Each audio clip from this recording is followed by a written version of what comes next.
is Wednesday, October 13th, 2021. Coming up on Roland Martin Unfiltered, streaming live on the Black Star Network. The Biden administration announces a plan to, that's right, relieve supply chain bottlenecks ahead of the U.S. Christmas shopping season. Folks, this is a huge issue. It is stopping furniture, golf clubs, millions of supplies all across America from getting into the country. We'll be joined by retired Lieutenant General Russell Honore to discuss the proposed plan and the basic mistakes that led to this monumental billion-dollar issue. An Indianapolis police officer is facing charges for stomping on a handcuffed man's head. We'll show you the body cam footage. It's a tweet mystery. Congresswoman Maxine Waters claims her Twitter account was hacked, and she knows who the culprit is. Twitter says otherwise. Shereen Mitchell is here to explain if a hack could happen without leaving a trace. Oh, Brett Favre, Donald Trump lover Brett Favre, is one of many who owes the state of Mississippi money for misspent welfare funds, nearly $1 million. Brett, why won't you give that money back? And he believes legalizing marijuana will end the justification for the continued harassment, arrest, incarceration, and death of people of color in police custody. We'll be joined by the executive director of the Marijuana Policy Project right on this show. Plus, giving, donating, and fundraising just became a lot easy. In our Black Tech Talk segment, we'll tell you about the GiveBlack app. It is time to bring the funk on Roland Martin Unfiltered on the Black Star Network. Let's go. He's got it. Whatever the biz, he's on it. Whatever it is, he's got the scoop, the fact, the find. And when it breaks, he's right on time and it's rolling. Best believe he's knowing. Putting it down from sports to news to politics. With entertainment just for kicks, he's rolling. It's on go, roll, y'all. It's Roland Martin, rolling with Roland now. He's funk, he's fresh, he's real, the best, you know he's Roland Martin now.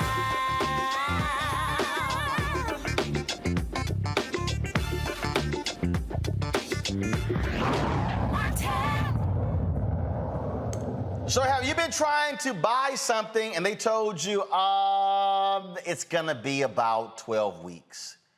This has been happening to people all across the country. Why? Because of the global supply chain. COVID completely disrupted the global supply chain. You had individuals who could not go into factories to reduce capacity. You might have tried to call some folks and they said, sorry, nobody's in here. Well, guess what? That was almost all of 2020. Folks begin to slowly ramp up in 2021, but they have not been able to catch up. Look, I got some new golf clubs, and when I ordered them, they said they'll be here in 12 weeks. Normally, it was 2 weeks, max, these custom golf clubs. Well, President Joe Biden realizes it is a problem, realizes many companies are running out of products, and guess what? If they can't move products for the Christmas shopping season, it's going to take a huge hit to the U.S. economy. He says help is on the way. Some good news. They're going to help speed up the delivery of goods all across America.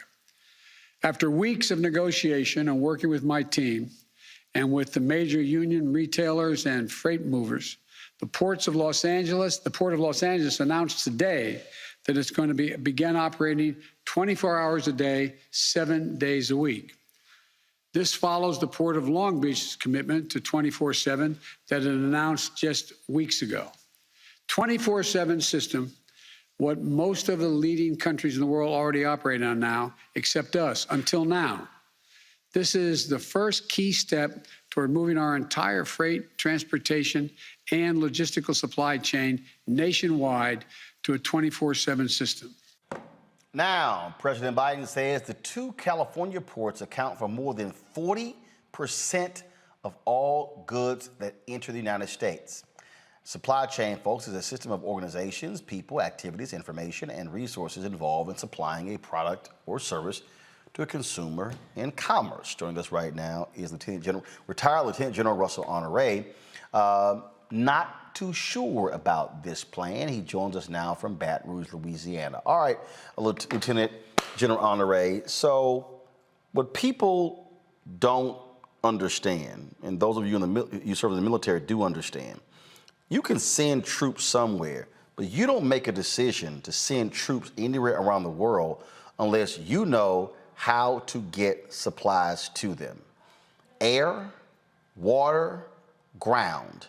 And even if you get it, fly it over there, even if you put it on a ship, how are you gonna transport it once it gets off that ship, off that plane, in order to reach those particular troops? COVID exposed this problem, and for almost a year, we got ships literally sitting off the coast just with goods on it, and folks are trying to figure out how in the hell to get their stuff off of those ships, and some are paying a higher premium to be able to get those products. How major of a problem is this? It could end up being a national security issue, which it is, because if this affects our economy, it affects our way of life. While there are leisure stuff on those ships, there are many essential things that we need to sustain our manufacturing. And our manufacturing sustain our economy. Our economy is what make our democracy work. Without our economy working, we would be like any other developing country. The economy has to be secured, and the way we secure that is through trade and logistics. It will have national implication, not only for Christmas, but to keep our manufacturing system open. Roland, this started over a decade ago with U.S. industries focused on cheaper, better, quicker. Then they went into and developed just-in-time delivery. That was a pipe dream, because every time we got a hurricane or a storm, just-in-time delivery without having stocks on hand to run manufacturing, they disrupt manufacturing and drive the price up. This is the problem that is creating us driving the price of goods up. Extra things that they do put together in America because they don't have the supplies, Roland. That was a pipe dream. And then they went into calling this supply chain. I never was comfortable with the concept. I believe in logistics, as you described it earlier, which requires leaders to anticipate. The problem is our transportation system is unregulated. It is not regulated from the perspective of who runs the port. We got much of our port is operated by foreign countries. All the containers are regulated by the countries that own them, and the majority of them are foreign owned. Many in Korea, Taiwan, as well as Singapore and China own most of those containers. And the trucking industry is very competitive because they have trouble treating drivers because they want it cheaper, better, quicker. They want the drivers to get there quicker, they want to pay them less, and they want to give them less benefits. They are essential workers. And the way we've structured the port systems, it caused us to have to move more stuff by truck than by train. This has to be fixed, and the president is headed in the right direction. And I think he needs to watch this for a few weeks. And if he need to, he can send a couple thousand Army drivers there that can drive everything at that port. I lived on the port of Dammam in Saudi Arabia for 3 months, unloading ship with soldiers from the 7th Transportation Brigade. They can handle everything that's at that port, to include the containers, Roland. And that's the thing right there when we talk about how is this impacting the rest of the country. Well, if you don't have the available goods, you go into a store, why in the hell am I employing people? Because ain't nothing to sell. And so this is having huge economic ramifications. I've already seen where companies are freaking out saying, if this doesn't get solved right now, you can forget Christmas sales. A number of retailers, their entire year is predicated on Christmas sales.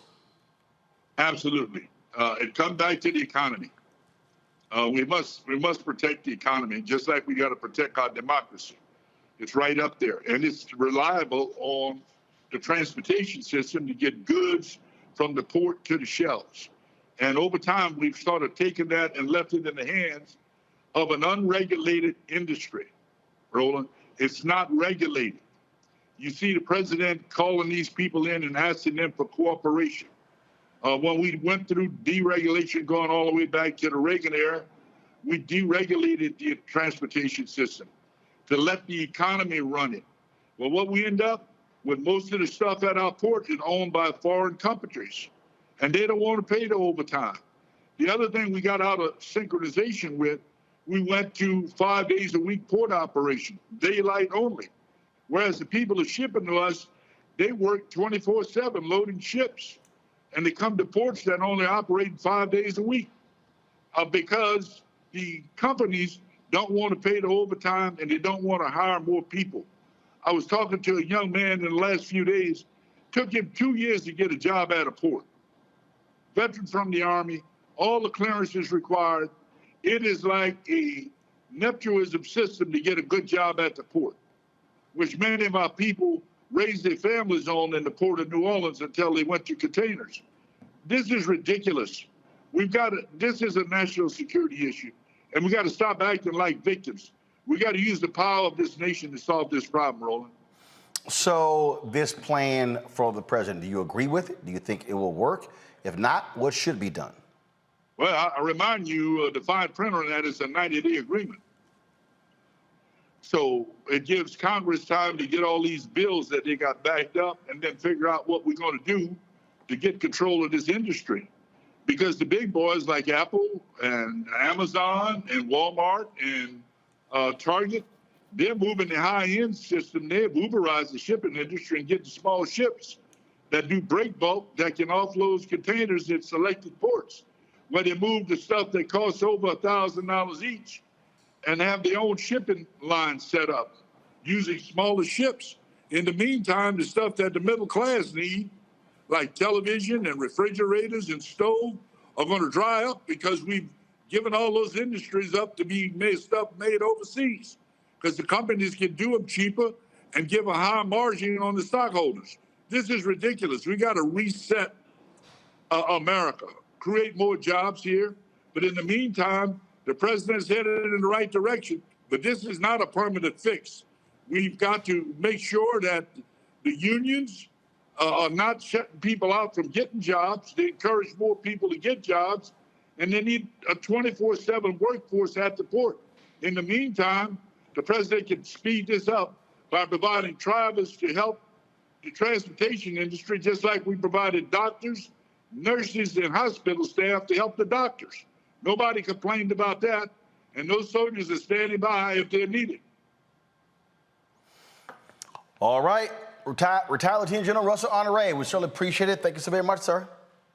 Have a good day. All right, I want to bring in my panel, Robert Portillo, attorney and executive director, the Rainbow Push Coalition Peachtree Street Project, Monique Presley, legal analyst, crisis manager, Demario Solomon Simmons, civil rights attorney, founder, Justice for Greenwood. All right, folks, this is not one of those issues that people go, okay, this really don't affect me, but actually it does.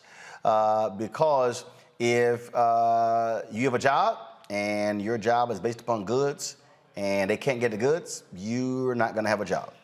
And so I just find it interesting that we've been at this point and to listen to General Honore describe this crazy system that is pretty much a free-for-all. And it's, hey, who can serve the highest bidder? And he mentioned regulation, and you know people in this country, they can't stand the word regulation, but there are places where regulation absolutely matters, Robert.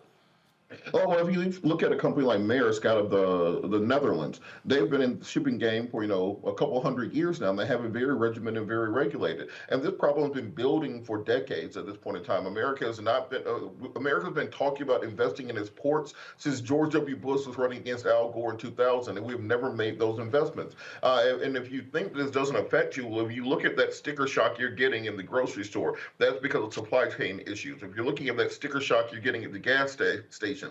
Those are supply chain issues. And what I think President Biden should have done is tie this to the overall infrastructure bill. The ports and bridges, they're transporting these goods. Their expansion is what's going to be paid for by that infrastructure bill. Getting people back to work. We have a truck driver shortage in the country. We have a shipping container shortage. There are shipping containers sitting in the port of LA that have not made their way back to China to pick up goods, which is increasing the overall cost of good transportation across those Pacific routes right now.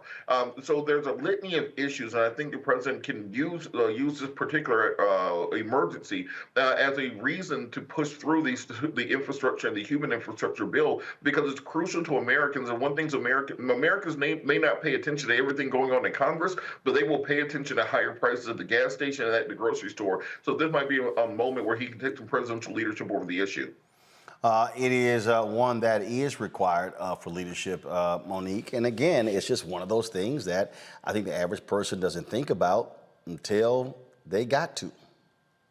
Until it matters. And so here we have the GOP that's going to try to do its same old party line where everything is deregulate, deregulate, deregulate. You know, it's strong state government, weak centralized federal government. And this is one of those issues where that simply does not work. And we're about to find out, I mean, in the most severe manner possible, why it does not work. And so for people, I agree with everything that Robert said. For people who it doesn't matter to them, it's about to matter, because your pocketbook matters, whether you can have things shipped at all for Christmas. I mean, there are people saying plan on skipping it and having like a February Christmas, because some things are just not going to make it, like en masse, in bulk. So this, I do agree, is a place where maybe the president can take advantage of a situation where, one, he's got to be a president and do the presidential thing, which he will, but then also use it as leverage to get some other things passed, because the GOP is going to be hard pressed to tell people as prices are skyrocketing that affect their bottom line, oh, no, no, no, we don't need this regulated. That's just simply not going to work. DeMario,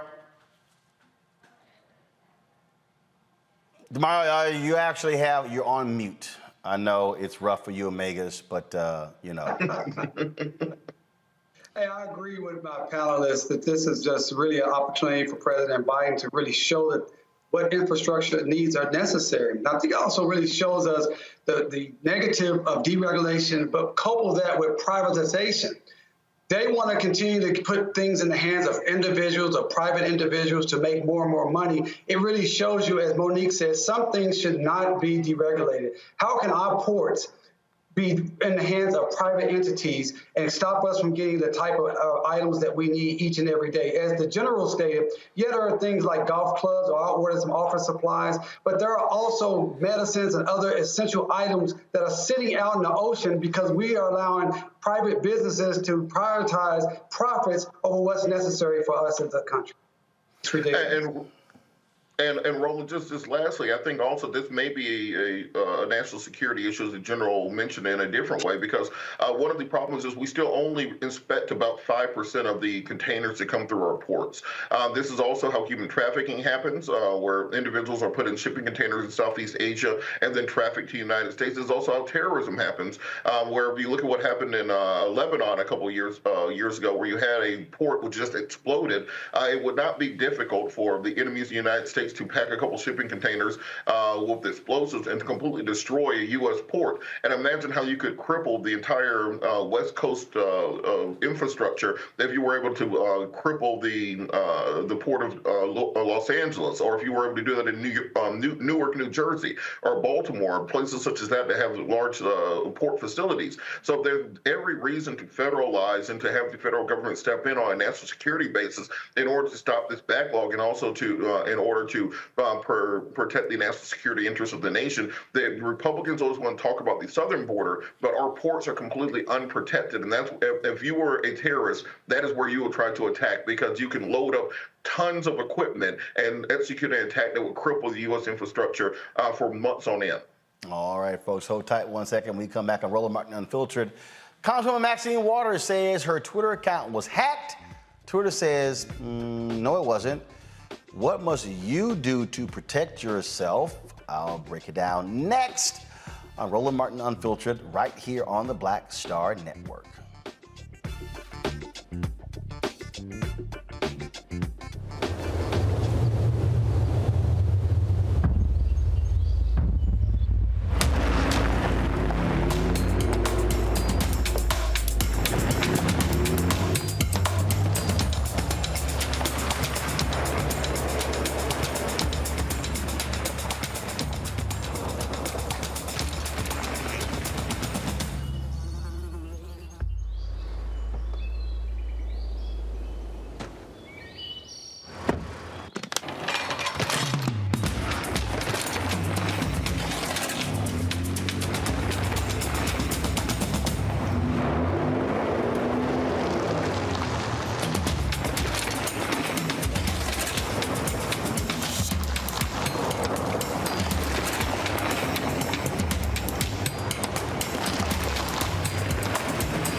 Betty is saving big holiday shopping at Amazon, so now she's free to become Bear Hug Betty.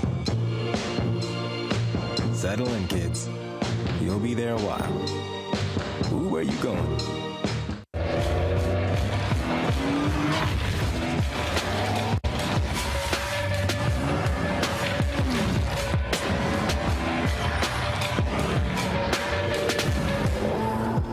Peace World, what's going on? It's the Love King of R&B, Raheem Devon. Hey, I'm Cupid, the maker of the Cupid Shuffle and the Wham Dance. What's going on? This is Tobias Trevelyan.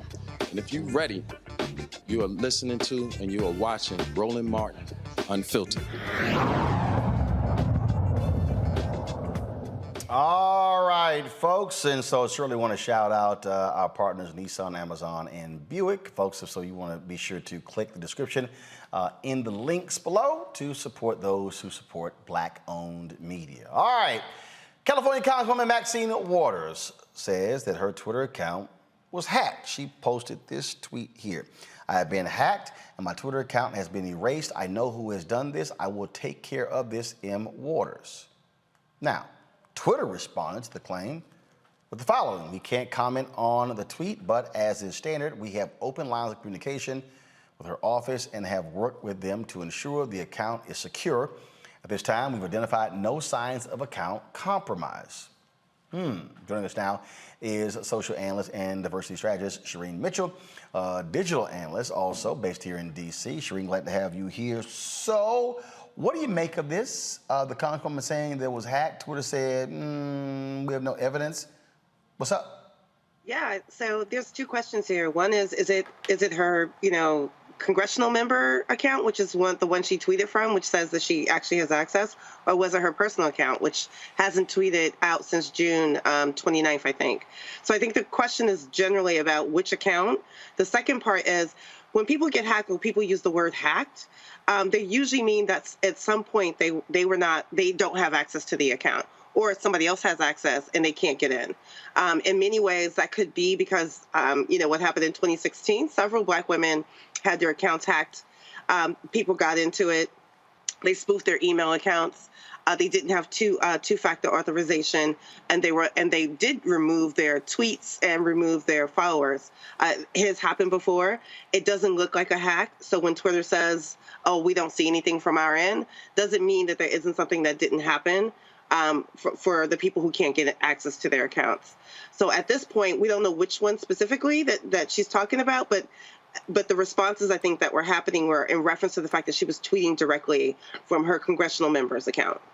All right, so let's talk about this. Someone I know the other day actually had her account compromised. All of a sudden, it's 3 o'clock in the morning, and then she gets an alert says that her password had been changed on her email, on her social media account. Someone had hacked into it, and she got the alert immediately, made some changes to it.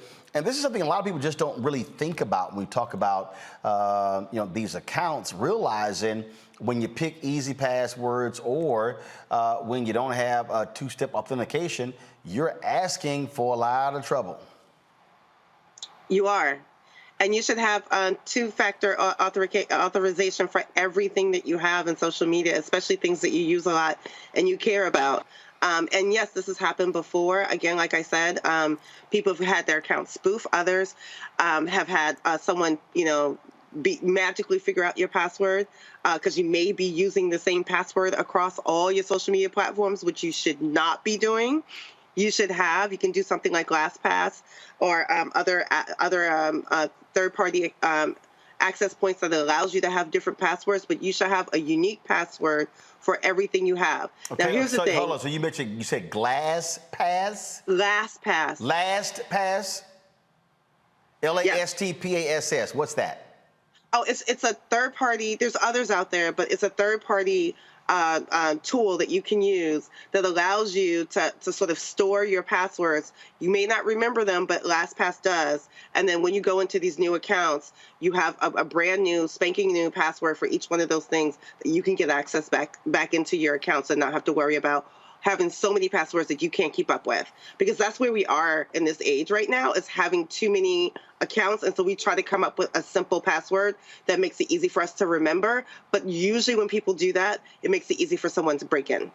And of course, you have, Apple has a particular feature now where it will alert you, hey, this password has been found on the dark web, and these are all of the accounts where you're using it. Yeah.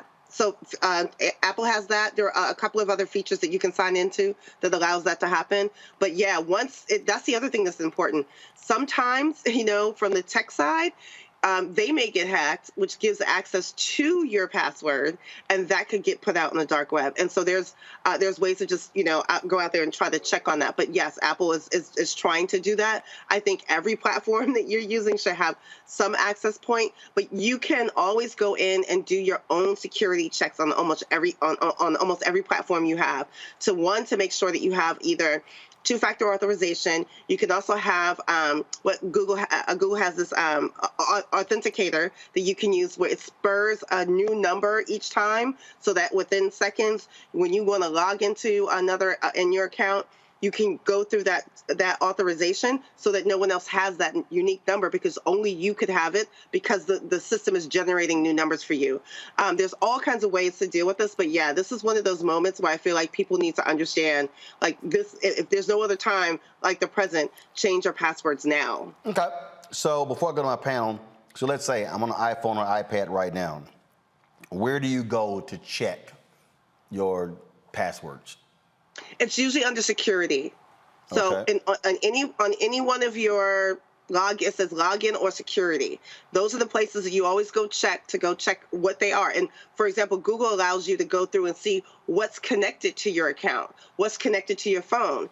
Android has this. You can see what's logged into your phone. Some things you have logged in to your Twitter accounts, to your Google accounts that you've had logged in for so long, and you don't know if those companies have been compromised or not. So you need to make sure that you're doing like your own daily digital, cleansing to make sure that you're like making, if you don't use Tumblr anymore and that has access to your phone, you should probably, disconnect it. All right, questions from the panel. Let's see, who do I think is probably the most digitally challenged? It would be the Omega, DeMario. Well, first of all, I just want to say I believe Black women, and especially Auntie Maxine Waters, Congresswoman Maxine Waters. And she says she was actually hacked, and I'm going to believe that before I believe Twitter. I really appreciate this segment. I appreciate this sister giving that great information.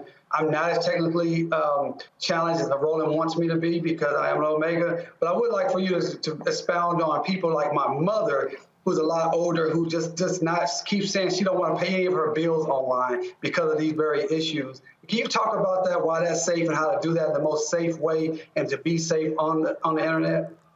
It's so funny that people talk about not logging in for their bank account information. I actually was able to, years ago, it was a phone, like it was a dial-up, it was a phone where I could push buttons on a phone to get access to my bank information and to pay bills. So it's funny to me that people don't want to use a website because it's so much simpler than having to dial up from a phone. But the security, especially for banks, like their level of security is higher than most other places. To be honest, I find that tech companies seem to be a little bit too lenient about their access points. We can go into a whole bunch of conversations about that. But when it comes to banks, that's the one place that not only are you secure, but the ways in which they have that security. Excuse me. Now they're like more banks now are making you do two-factor authorization as well. They're always checking your information and making sure it's that they have all those access points. Some banks are actually making it impossible for you to get in unless you get a phone call. So she can use, like, that's another way that she can have access and feel secure, because that phone number is going to be hers, and that phone call comes to her in order for her to get into her bank account. So believe me, the level of security on the banking industry is superb. Monique? Yeah, I don't think I have a question, except why won't her office either say that she did not tweet this or that it was an error? I mean, are we supposed to ignore the fact that she says her Twitter account was erased and it wasn't erased? Like, neither account was erased. Her 1.5 million followers are still there. The data is still there. Whoever tweeted that message had access to the account to tweet the message. And I've never seen Congresswoman Waters sign anything, M. Waters. So when I read that, I thought that was the hack, but then it just stayed up. So I'm just confused about all this. Not only did it stay up, why they cleaned it up. There's been nothing since. So why are they being so quiet? I mean, I guess it's the crisis manager in me, but y'all are making a mess. So not only did it stay up, there has been no tweets since. I double checked before coming on. That's what I'm saying. I just looked. And the account that isn't and hasn't been tweeting is the one from June 29th, which is her personal one. But it wasn't erased. No tweets have been erased. Now, don't get me wrong. It looks like some tweets were deleted on her representative account, which is being reported. I think the silence at this point is the question I think we all have in terms of why there's no more exchanges and no further conversation. So I think she thought that her other account might have gotten erased because there weren't that many tweets there, maybe 1,000 or so tweets from that account. So she clearly can't get in it to see it if that's the case, because it hasn't tweeted. And that may be the case, that there's someone who had access to that made it impossible for her to get into. She may have, again, left it open for someone else to have access. Anybody else could have said that, hello, staff, protect Auntie Maxine at all costs. What's wrong with y'all? Why hasn't someone fallen on their sword by now? Why are you leaving this out here for shows to cover and for Twitter to deny? Somebody say they tweeted it by mistake. Somebody say they got hit by, a brick and they tweeted and signed it. Somebody say she got hacked and that tweet was the hack. I'm giving you all kinds of options. Use one of them. Let's fix it. Let's fix it. That's all I do. I gotta just fix it because like you said, protect. You don't know it. But if she can't get into her personal account and somebody else has access to it, technically it's hacked. So maybe they're still trying to confirm. That is a great theory. Can you call them with that theory? I like it. Robert, question. I think many people, we want to follow the protocols that need to happen in order to secure our accounts. But most people are at this point in time suffering from password overload, just trying to remember the number of passwords for your main account, for your Twitter, your Instagram, your burner account that you go after the haters with, your banking information, logging into your student loans, etc. What are some either apps or services that can coordinate and maybe consolidate your passwords so that it's easier for you to keep up with it? And at the same time be secure. She just told you. You're not listening. Robert, where in the hell were you playing with one of your guns or something? I mean, like literally. No, like literally. Exactly what she said. Literally, she gave it. Literally, she gave it. I asked again. No, Robert. Robert, I know Scott not here, but you're going to get a Scott Bolden ass whooping today because She gave it.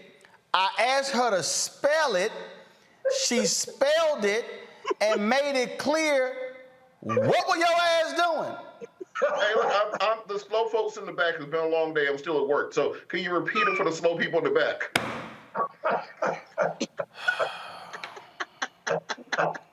Shireen, go ahead. It's called Last Pass. LASTPASS. Oh, Lord. Last pass. Not puff, puff, pass, pass. Last pass. Oh, man. Are there any? You have to listen to black women before you can believe black women. I was listening. True. I was listening, and I believed her. I didn't even ask her about the last pass. Are there any others? Are there any others, Shireen? Are there any other applications? Yes. Yeah, there are others.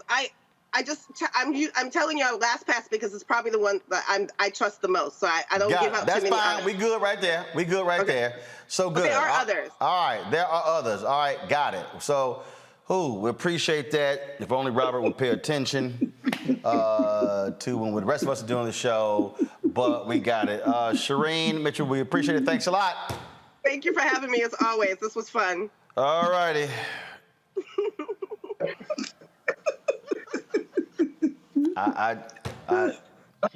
Unfiltered, man. It's unfiltered. Somebody, Angelo Sanchez on YouTube said Robert was probably playing Call of Duty while she was talking. That's what they said. All right, y'all. I really don't mind really stuck on stupid Republicans showing who they are. Did y'all see what this polar child, Kim Klachik, how she thought she was trying to own President Joe Biden and the economy? How many of y'all were aware of this? Okay, so I'm hold on one second. Don't pull it up yet. If it's just if you're gonna post something, I mean, at least double check. Y'all, Polar Kim, remember she tried to run for Congress against Kwesi Mfume? Got dusted. You a black Republican in Baltimore. I could tell you that. Y'all, she posted this today. Go ahead and go to my, do y'all have it? Go to my computer. She shows a photo of empty shelves. And it says, a look at Build Back Better. Do y'all see that? Do y'all see that little symbol right there? Out. That little symbol, y'all, is not located in the United States. This, y'all, is a photo of a store shelf from out of Europe.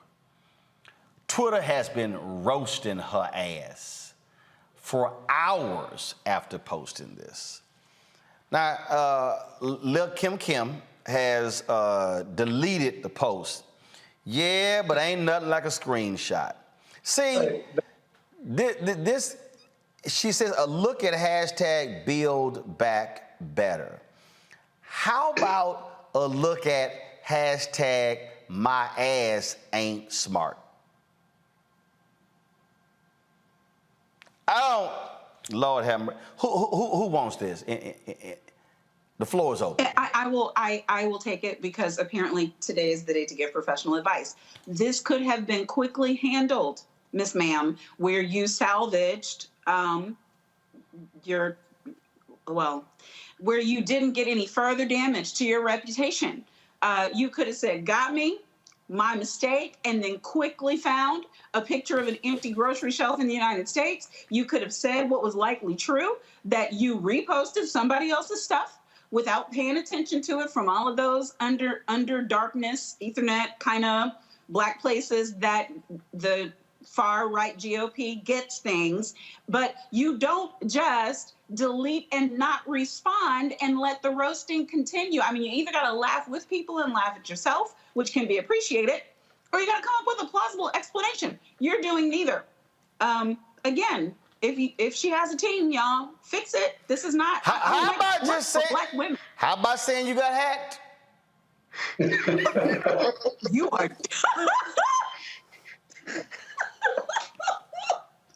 Maybe her last pass got hacked. I don't understand. I really don't understand these people who, if you're gonna don't try to own Biden and then it's a self-own. Robert. Well, you know, okay, a couple things. It's kind of piggybacking off of what Monique said. This wouldn't be that hard to fix. All you'd have to do is just subtweet under and say, I know this is from another country. I'm giving you an example of what America will look like in a couple months, and we do not fit the severe supply chain issues that are happening. Circling back to the first story that we had, and there's like some statistics on the number of shipping containers and ships that are stuck at ports, and the exorbitant prices that consumers are paying. So it wouldn't be that difficult to fix. I think it's an internet faux pas, but as Monique said, I think the response was the issue more so than the initial tweet. And quite frankly, I actually think that if I was a Democrat, I would use this as an example of why we need to pass the infrastructure bill and the human infrastructure bill, because we do not want this coming to America. If we do not fix our roads and bridges, our transportation system, and our ports and our airports, and get money into people's pockets to be able to actually afford groceries and support small businesses, then that is what America will look like. So I think it's an easily fixable thing, but you can't just leave things out there on the internet hanging. How about this here, Robert? Just tweet. You know what? My ass just dumb. Look, you know, Kim's my homie, so I'm not gonna say that. Like, I think that is a Robert. All you gotta do is Robert. You know, look now. You know, I know Kim too. I tried to have a girl on a show as a panelist. You know that girl in the brightest bulb in a dark ass room. Hey, look, Kim. Why do you try to get him to say that every time? That's his friend. Look, That's Roland. his friend. Robert, come on. Robert, did you tell her to delete her account? No, look, Ro, I'm just saying, if she worked her way to a primetime speaking spot at the Republican National Convention and raised $8 million for her campaign, say, dog, that ain't hard. None of those folks look, if it ain't hard, then ain't everybody doing it. That ain't hard. Donald Trump was president. That's not the winning argument. Right. That ain't. I mean, we talking about when Donald Trump was president. That ain't hard.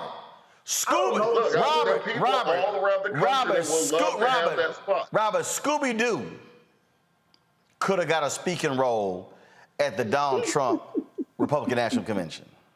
Look, there were thousands of candidates around the country that would have loved to have that speaking spot. So I don't think we should downplay people's intelligence or ability to do things. And she does do great things for the community there in Baltimore with job fairs for women who are coming out of abused shelters, working on cleaning up neighborhoods, those sorts of things. So I do think that, as Monique said, you can fix this with a subtweet. It's not that hard, but just don't leave it out there dangling.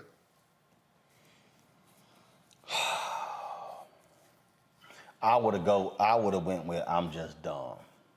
Listen, I don't know the sister, so I don't want to disparage her. I think the bigger issue for me is with these black Republicans, and you know, I go hard on both parties, but it's such a low bar to get to high places when you are a so-called black Republican. You can do the bare minimum and you can get on national TV because there's not a lot of black people over there at all. And as long as you say things that are against black people or things that are going to hurt the black community or say things that are inflammatory, the Republican Party has heavily put a black face at the forefront. So just because she was on a national stage with the Republican National Convention, that does not mean a lot as far as if she's intelligent or not. It means that they were able to utilize her as a tool to try to fulfill their political gains.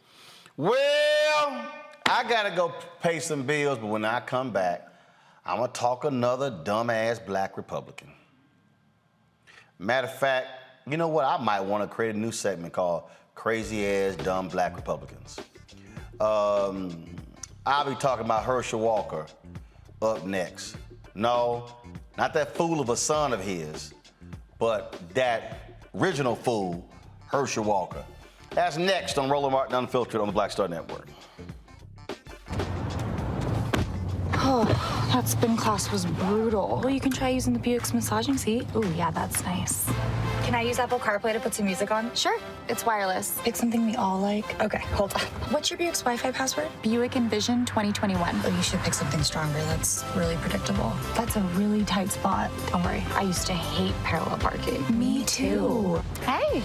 Really outdid yourself. Yes, we did. The all-new Buick Envision, an SUV built around you, all of you. Once upon a time, there lived a princess with really long hair who was waiting for a prince to come save her. But really, who has time for that? Let's go. Feeling myself. I'm feeling She ordered herself a ladder with Prime one-day delivery, and she was out of there. I want some hood girls looking back at it and a good girl in my tax bracket. Now, her hairdressing empire is killing it. And the prince, well, who cares? Prime changes everything. Hello, I'm Bishop T.D. How y'all doing? It's your favorite funny girl, Amanda Seals. Hi, I'm Anthony Brown from Anthony Brown and Group Therapy. What up, Lana Well, and you are watching Roland Martin Unfiltered.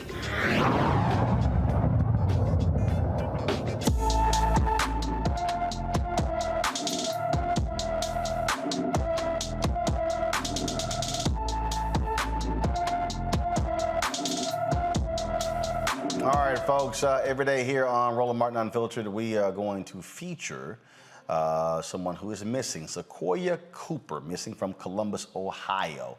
Height is 5'5", weighs 145 pounds. Hair color is black.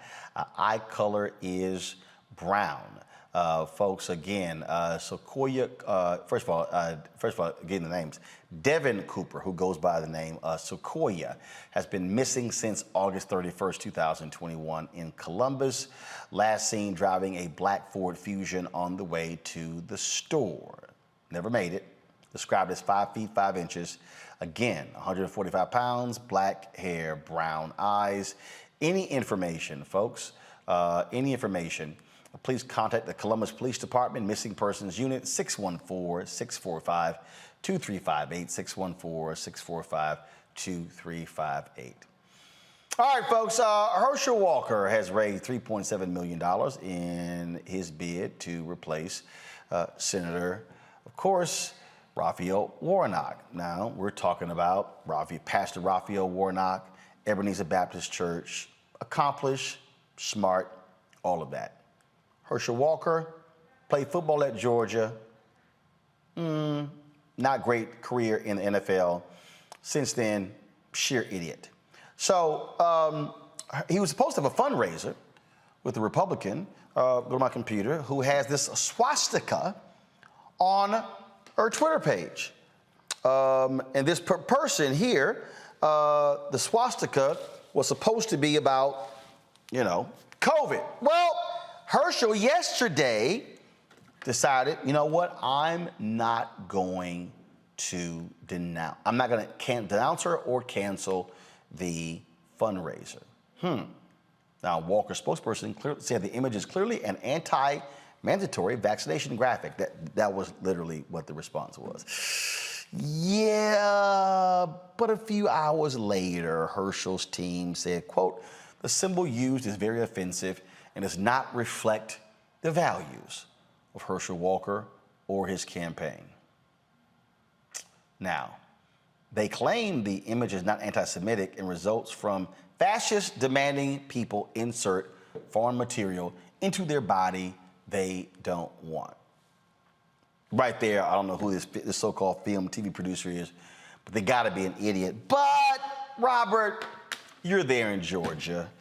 You have to be subjected to, first of all, loony-ass Vernon Jones, okay? And, I mean, it's something when Herschel Walker makes Vernon Jones look like an intellectual.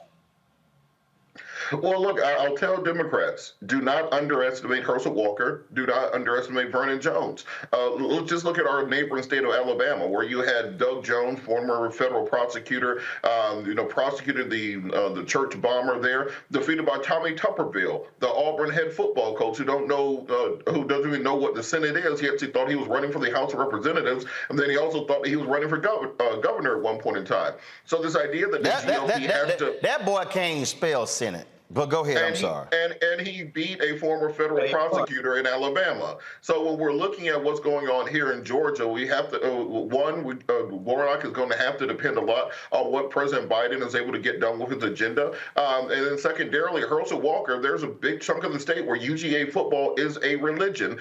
And the patron saint of that is going to be Vince Dooley and then Herschel Walker directly there behind. So the main thing Herschel Walker can do is just be quiet between now and the Republican primary, and he will win that in a landslide. There was a recent poll that had him at 76% of Republican primary voters here in Georgia. And getting into a general election when there's and we're still looking at bad economic numbers like we recently saw, and we're still looking at vaccine mandates, and also COVID isn't under control. The Democrats look like they are not being effective in executing the plan that they ran on, the Build Back Better plan. Then Herschel Walker very well could be right there with Tommy Tuberville in the United States Senate. So I think Democrats are going to have to start taking these candidates seriously, even though we may look at them and say they're a joke. There's a big chunk of the electorate. Remember, Marjorie Taylor Greene is from this state. People like former Congressman Paul Brown, Newt Gingrich is from this state. So there's a lot of crazy Republicans out here. Once you get outside of 285, it's a very different state, and that's where Herschel Walker is running. Now I agree, but Georgia not as dumb as Alabama. I mean, I agree. But look, that ain't hard. No. And here's the deal, right? Because here's the deal.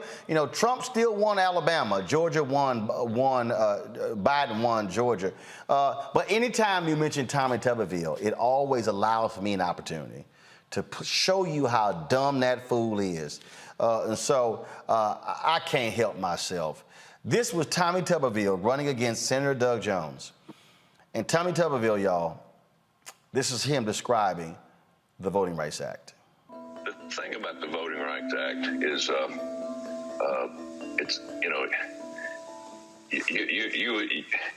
there's a lot of different things you can look at it as. Who's it going to help? What direction do we need to go with it? I think it's important that everything we do, we keep secure. We keep an eye on it. It's run by our government, and it's run to the point that it's got structure to it. It's like education. I mean, it's got to have structure. Now, for some reason, we look at things to change, to think we're going to make it better, but we'd better do a lot of work on it before we make that change. And he won. He's in the Senate right now.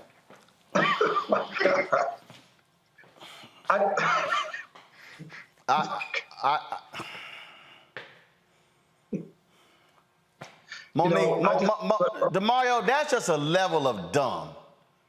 Yeah, but let's not focus on it. Let's focus on what Robert is saying.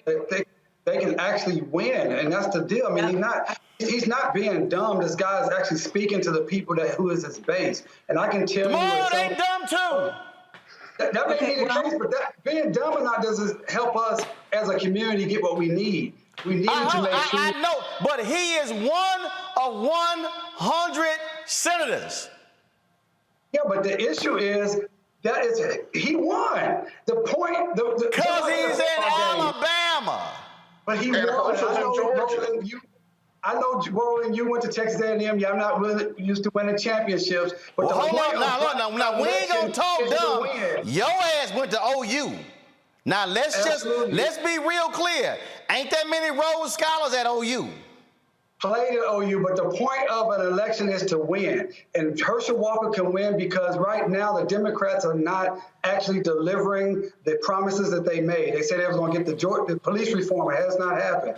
Voting rights, it has not happened. Infrastructure, it has not happened. Wages going up, it has not happened. That is going to hurt Warnock. And as Robert said, Herschel Walker is an all-time great. Georgia's last national championship in football was 1980. Who was the star player? Herschel Walker. Georgia's last person to win a Heisman Trophy was who? Herschel Walker. Herschel Walker has an excellent opportunity, unfortunately, so we can make fun about if they're smart or not, but at the end of the day, he's going to be in the Senate if we don't get the Democrats to do see, first of all, of course, if you run, you could win, okay? But the thing is, I'm not going to stop mocking and making fun of this idiot because he is an idiot. And what I am going to do, Monique, is I'm going to always show and speak to the intellect and the smarts of Senator Raphael Warnock over this idiot Herschel Walker. Now, I absolutely agree that Democrats must get things passed in the U.S. Senate and must be signed into law. What I do also know is that Pastor Raphael Warnock is very well liked in Georgia and is delivering, especially for those rural parts of Georgia, those farmers as well. But what I'm not going to do is overlook when this fool here was going to do a fundraiser. Now he's backing off. Now he's canceled the fundraiser for somebody who knowingly and willingly uses a swastika on their Twitter page. Monique, go ahead.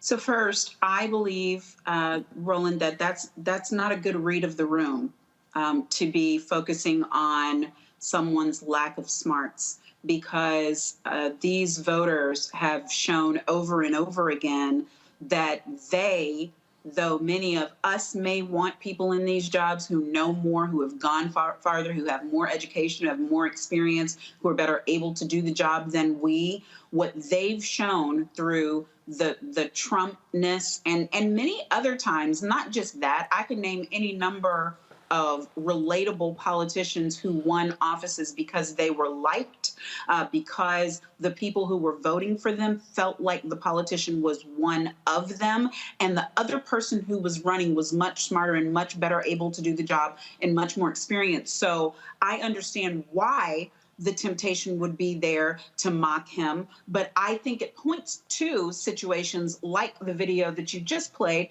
from now Senator Tuberville, in that I didn't think he was being stupid at all. I thought he was speaking in a code that everyone who follows him and votes for him understands. Because when he asks questions like, what's it going to do? Who's it going to help? He's saying quite plainly, it's going to help people other than you. It's not going to help Monique. Monique. You're giving him a lot more credit by saying he's speaking in code. No, that dumbass had no idea. Let me go. He had no idea what the Voting Rights Act is. He had no idea. But the people who did knew that who it was going to help was not them. It wasn't going to help his party, which is why we still don't have it. It wasn't going to help them, the people who were his base voting for him, and him saying, before we try to fix something, let's figure out whether it's broke. We may make it worse. He's saying worse for us. You don't agree with the code? Fine. Let's move on. I agree with everything that Robert and Demaria said about Herschel. I still remember the best of Herschel. I'm a football person from way back. I can't really, if I don't listen to him and figure out how ridiculous he sounds right now and how twisted he is, I can remember when it was a big deal that he was a Heisman Trophy winner. I can remember. And people will look at him and they like good-looking, nice, smiling, affluent, pleasant colored. No facial hair. And he fits the bill. So I think we take it seriously.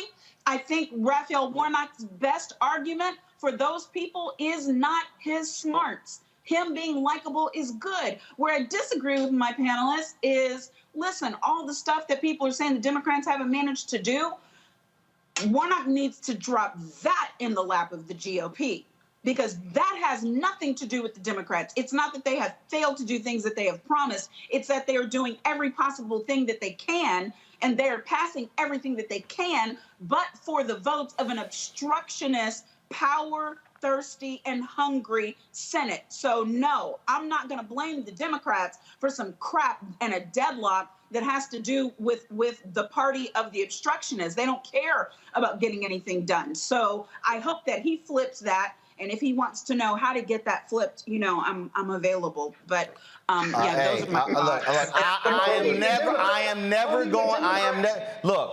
never going to undersell somebody who is smart, somebody who has sense, because here's why.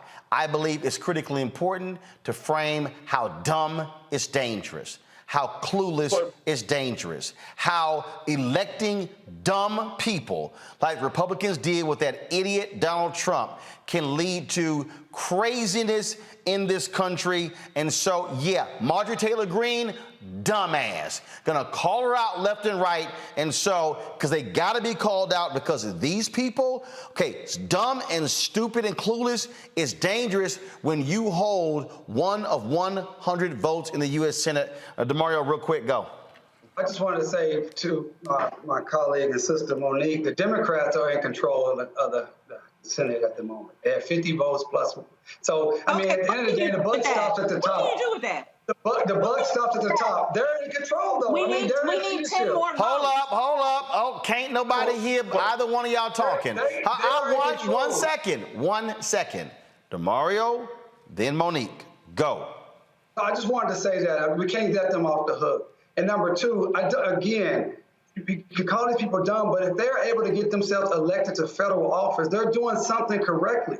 And they're doing something that's been able to benefit them and their party. I agree wholeheartedly with Monique said about that. Margie Green and all these different folks, Tommy Tuberville, they got elected. So they can't be, even Trump. Yes, Trump is intellectually is probably just he's just terrible. But he got elected. He got elected, and we cannot discount that, how difficult that was. He was smart enough to understand that he could go on TV, CNN, MSNBC, whatever, for free, billions of dollars in actual advertising for free.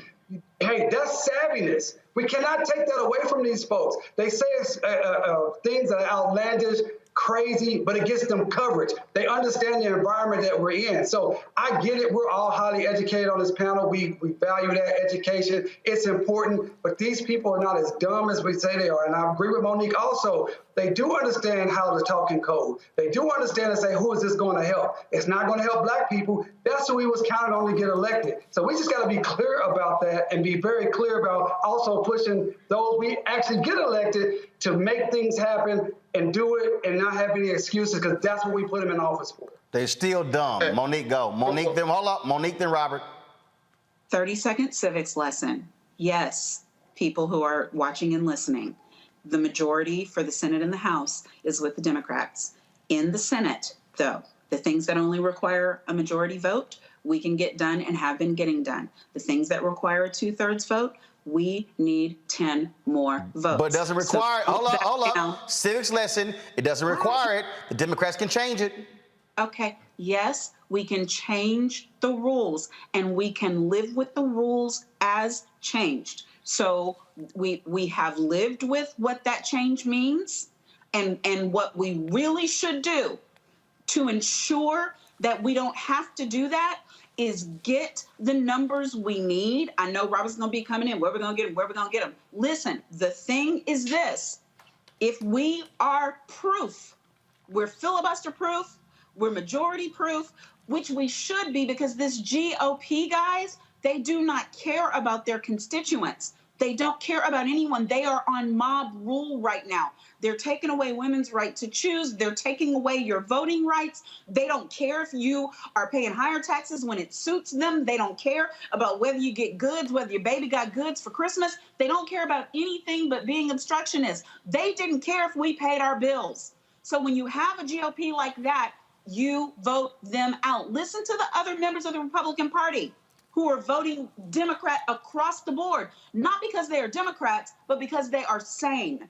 So that is what needs to happen now. And I'm in favor, I am, of getting rid of the filibuster, but I understand those who believe that it will come back and bite us in the ass. I just think that desperate times call for desperate measures, and it is a necessary desperate measure. Robert. So well, look, We got to stop with this idea that being smart gets you places in life. It does not. Look, Hillary Clinton was smart. Donald Trump was dumb. John Kerry was smart. George W. Bush was dumb. Al Gore was smart. George W. Bush was dumb. Dan Quayle was dumb. Ronald Reagan was dumb. You can go all the way down the line for 30 or 40 years. Gerald Ford was dumb, quote unquote, and they keep winning. So if they keep winning, we have to know that just calling them dumb is not an effective way to stop them from winning, because they've been doing it for the last 45 years. So when it comes down to it, you got to get out there, put some points on the board, and make sure that you are talking to and interacting with people in a way that will get them across the line to vote for you. Because at the end of the day, you either win or lose. There's no consolation prize. So I have the best 500-word essay and the highest IQ. Doesn't matter if you lose. That's right. And the Rhodes Scholars that we got in, right? If you're going to look at a Clinton or if you're going to look at an Obama, it was almost that they had so much charisma that their smarts were hidden. So the people who aren't into the elitist smart faction voted for them because they liked them. Oh, hell no. Here's what we're not going to do. We're not going to diminish the reality and how your fucking brain works. And so part of the problem that we have right now is playing to the illiterate. Look, Obama was smart, but he also was an effective politician. Hillary Clinton was extremely smart. The problem was she was a horrible campaigner. That is the reality. Donald Trump beat somebody, the one person who he could have beaten. First of all, President Joe Biden, when he was running, was not like Mr. Charisma, and Mr. was killing it on the campaign trail. Why did he win? Because he still represented somebody who was smarter than the other person. What I'm saying is this here. We cannot, here's the deal. You actually, one second, you actually make it easier for the other person when you sit here and go, yeah, no, they're dumb, but I'm gonna lower myself. No, you need somebody who is confident, who is smart. Excuse me, I'm talking. You need somebody who is confident, who is smart, who knows how to communicate with the public. And what I'm saying is this here, Herschel Walker, Mr. Bipolar, Mr. who pulled a gun out on his wife, Mr. who's outlandish, the guy who actually loves and adores Donald Trump, yes, I'm going to call him dumb. I'm going to blast him as being dumb. And I'm going to say enough with dumb people in the United States Senate. We need people with brains and smarts. And you know what? It's not elitist to have a brain. It's not. It's actually playing into Republicans' hands who try to say, oh my goodness, the people who are smart are elitists, knowing full well they're the same people who love touting individuals who went to the Ivy Leagues. That's all. We cannot run away from that damn dumbass Herschel Walker. No, I think it's important that we don't stigmatize because of a mental illness, bipolar. I mean, I have, that. No. I'm not stigmatizing a damn thing. But guess what? If Herschel Walker pulled a gun out on his former wife, you damn right I'm gonna sit here and talk about it. Yeah, that's fine, but we talked about the bipolar. I just don't think. No. When you run for office, everything is on the table. The Republican Party went off on Hillary when she was dehydrated, leaving a 9/11 ceremony. And guess what? So yeah, I'm gonna bring up every damn thing with Herschel Walker. But that in my opinion, in my worldview, that doesn't in and of itself disqualify you as someone to run because you have some type of an illness. You pull that damn gun on your ex-wife, and if he tries to say, well, I did it because I was bipolar, well, are you taking your meds? Listen, I said that I'm not trying to defend Herschel Walker. I do want to go back to one thing that Monique said about a supermajority. I remember when President Obama was elected, we had 60 Democrats. We had over 300 House Republican Democrats. We had the Democratic office, and they let one person filibuster, Joe Lieberman, at that time.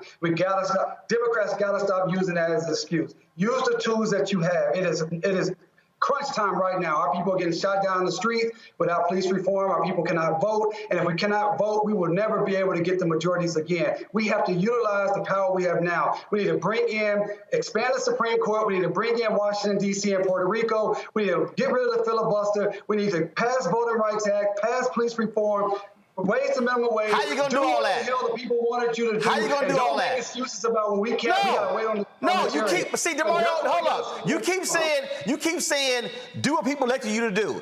How do you get around who was elected in Arizona and who was elected in West Virginia? How? First of all, I'm not a politician. I'm an advocate. No. I asked you. No.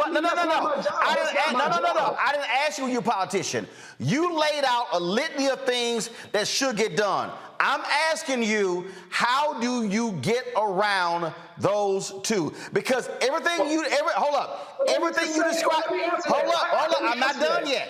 Everything you describe requires all 50.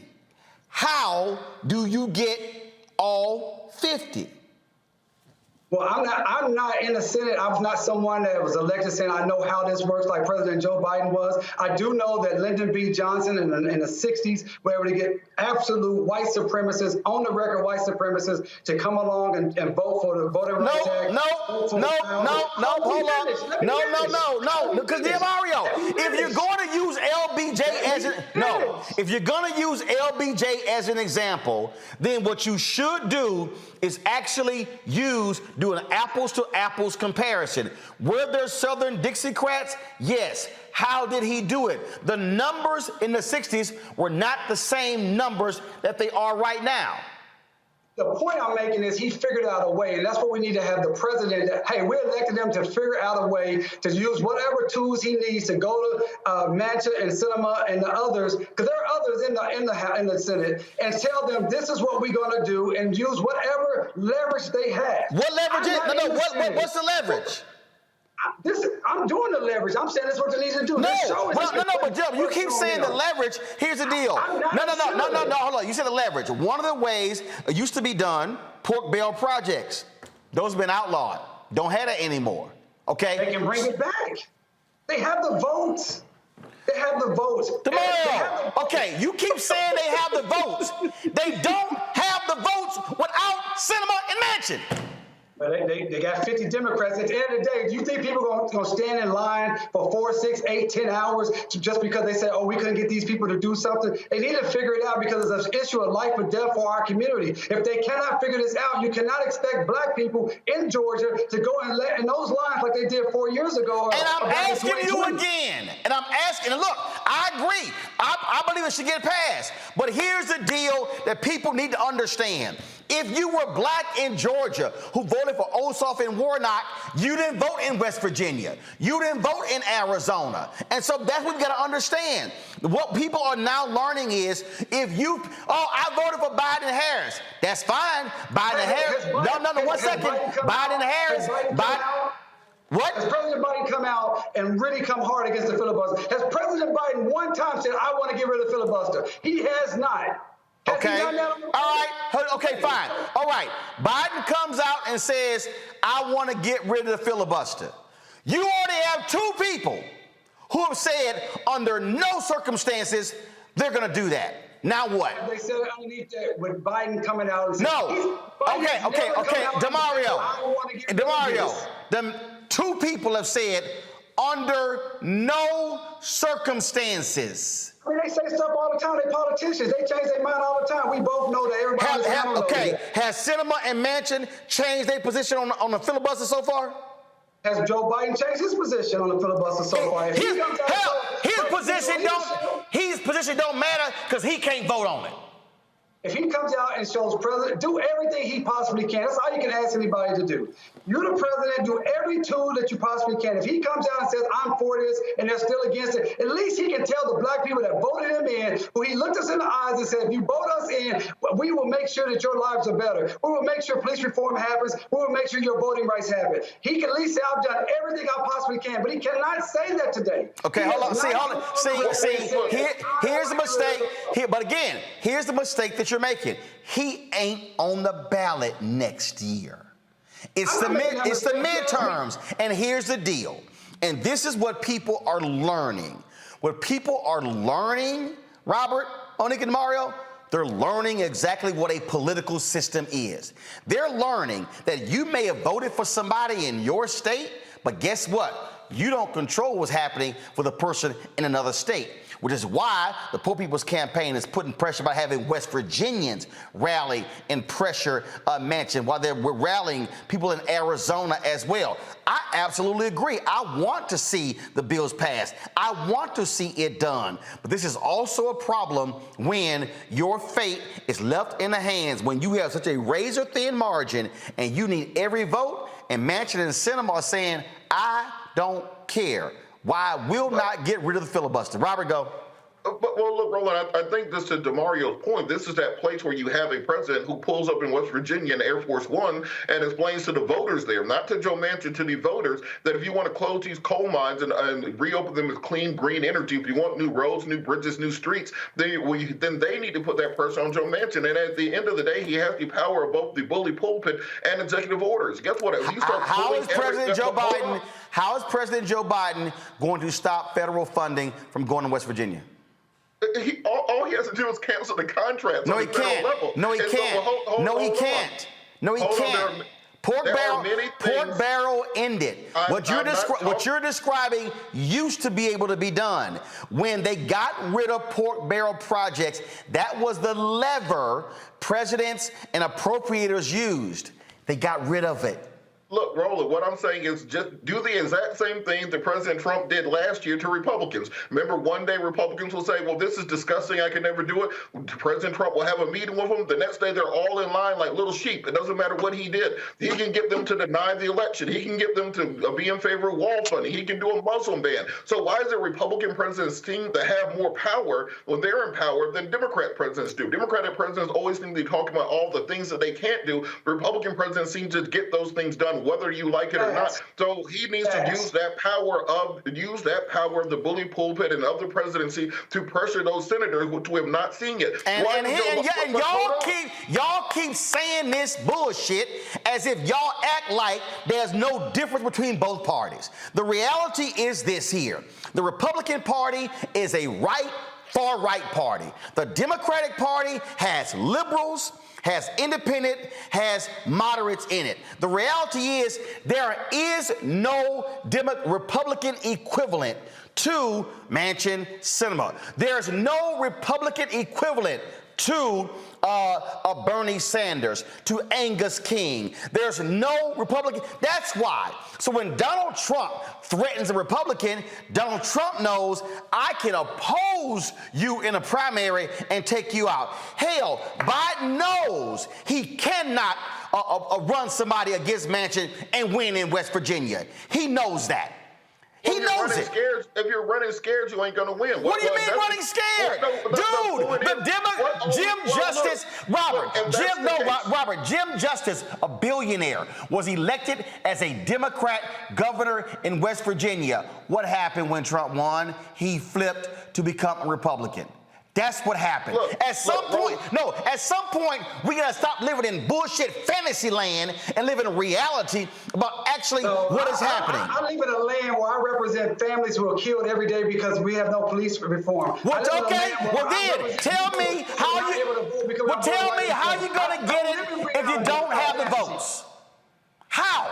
I'm saying the president, listen, I live in Oklahoma. My vote always never counts on the federal level. It's red as red can be. As soon as they stop voting, they count to the Republicans. But the president of the United States of America is President Joe Biden, and I'm saying that he is not doing enough to put pressure on and do everything in his arsenal to make sure that our lives are protected, our votes are protected, our livelihoods are protected. I'm going to continue to say that. I am not the president. I am not a senator, and I'm going to continue to push for them and those who I represent and those who I advocate for to push those who are in power and not allow them to say I'm not doing this because of one or two other people. Get it done. If you can't get it done, hell, it's almost better to just let the other people be in charge. Because we thought this was going to be a transformational election. No, absolutely not. See, again, right there, I get your point, DeMario, but that's bullshit. Because here's the reality. If you let what you just said, let them be in charge. If you let them be in charge, the Republican Department of Justice does not look like the Biden Department of Justice. The Trump Department of Health and Human Services does not look like the Biden Department of Health and Human Services. The Trump Commerce Department, EPA, does not look the same. Look, I'm with you on that. I want the bills passed. I'm saying put pressure on Biden. But what I'm saying is, at some point, people are going to have to stop getting out of Disneyland and deal with the reality that you have a different situation, a different political reality on the Democratic side than you have on the Republican side. You have a different apparatus. It is a fact. It is a simple, basic, fundamental, no-holds-barred fact. And so, but I'm never going to stop advocating. I'm never going to stop advocating. And I'm saying that as well. But what I am saying is this here. I'm saying that when we're looking at reality, they have a system set up with rules. You need 60. Unless you can find 10 Republicans, it ain't gonna happen. And so now you're left with a situation. And so now here's what people are going to have to decide next year. Okay, are folks gonna say, you know what? I haven't seen stuff delivered, so therefore I'm gonna sit it out. What you got next year? Open seat in Ohio. Open seat in Pennsylvania, open seat in North Carolina. You got an open seat. Well, first of all, Ron Johnson, you could win the seat in Wisconsin, and you got Val Demings in Florida. That's 5 seats. Democrats hold their majorities. What you might be facing is not 50-50. You might be facing 55-45. You might be facing a different situation here. And guess what? You win 4 of those 5, or all 5, you just negated Manchin and Sinema. And now you can break the filibuster. But here's the whole deal. We got to be honest with people and say that, because you already got Trump sending a statement out today saying the Republicans do not overturn the election results. He's going to tell folks to stay home in 2022 and 2024. Great. I hope they all stay home. But I'm saying I'm going to be honest with people. I'm going to push Biden, do more, but I also got to be realistic of what I'm facing with Sinema and Manchin, 2 people who don't give a damn about the pressure. And I'm saying I'm going to tell anybody, don't stay at home in 2022, because guess what's going to happen? If the Republicans, it's 50-50 right now, if they get control of the U.S. Senate, nothing will ever get passed. Guess what? Democrats could lose the House as well. What then happens? Republicans control the House and the Senate, and then when you say let them be in control, then they'll be in control, and then we'll see what happens when they are in control. No, so I'm going to a break real quick. When we come back, we're going to talk marijuana policy here in the United States. Roland Martin Unfiltered on the Black Star Network.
Maureen is saving big holiday shopping at Amazon, so now she's free to become Maureen the Merrier. Food is her love language, and she really loves her grandson. Like, really loves. Peace and love, everybody. I'm Purple Wonder Love. Hey, I'm Donnie Simpson. What's up? I'm Lance Gross, and you're watching Roland Martin Unfiltered.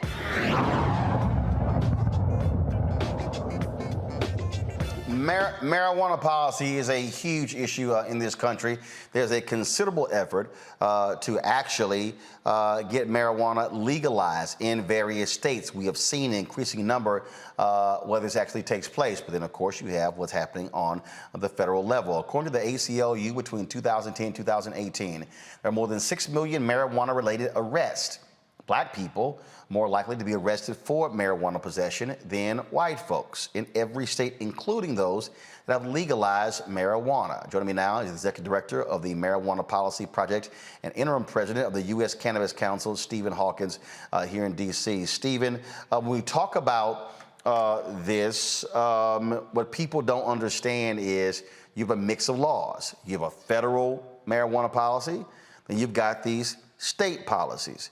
What may be decided in Washington State, California, Colorado is a hell of a lot different in Mississippi, Texas, Louisiana, Florida, Arkansas.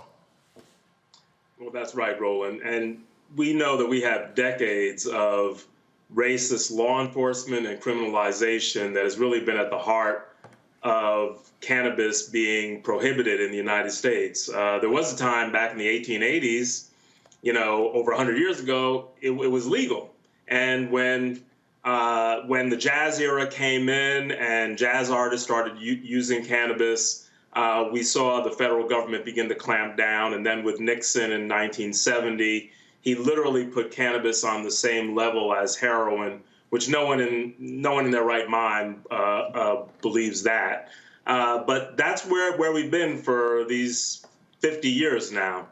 So we're seeing states, as you mentioned, we've seen several states now legalize cannabis for retail sales and have allowed it also for medical purposes. But then you have lots of other states like Mississippi and Georgia and others which are still not only prohibiting cannabis, but also having some of the worst laws on the books in terms of criminalization.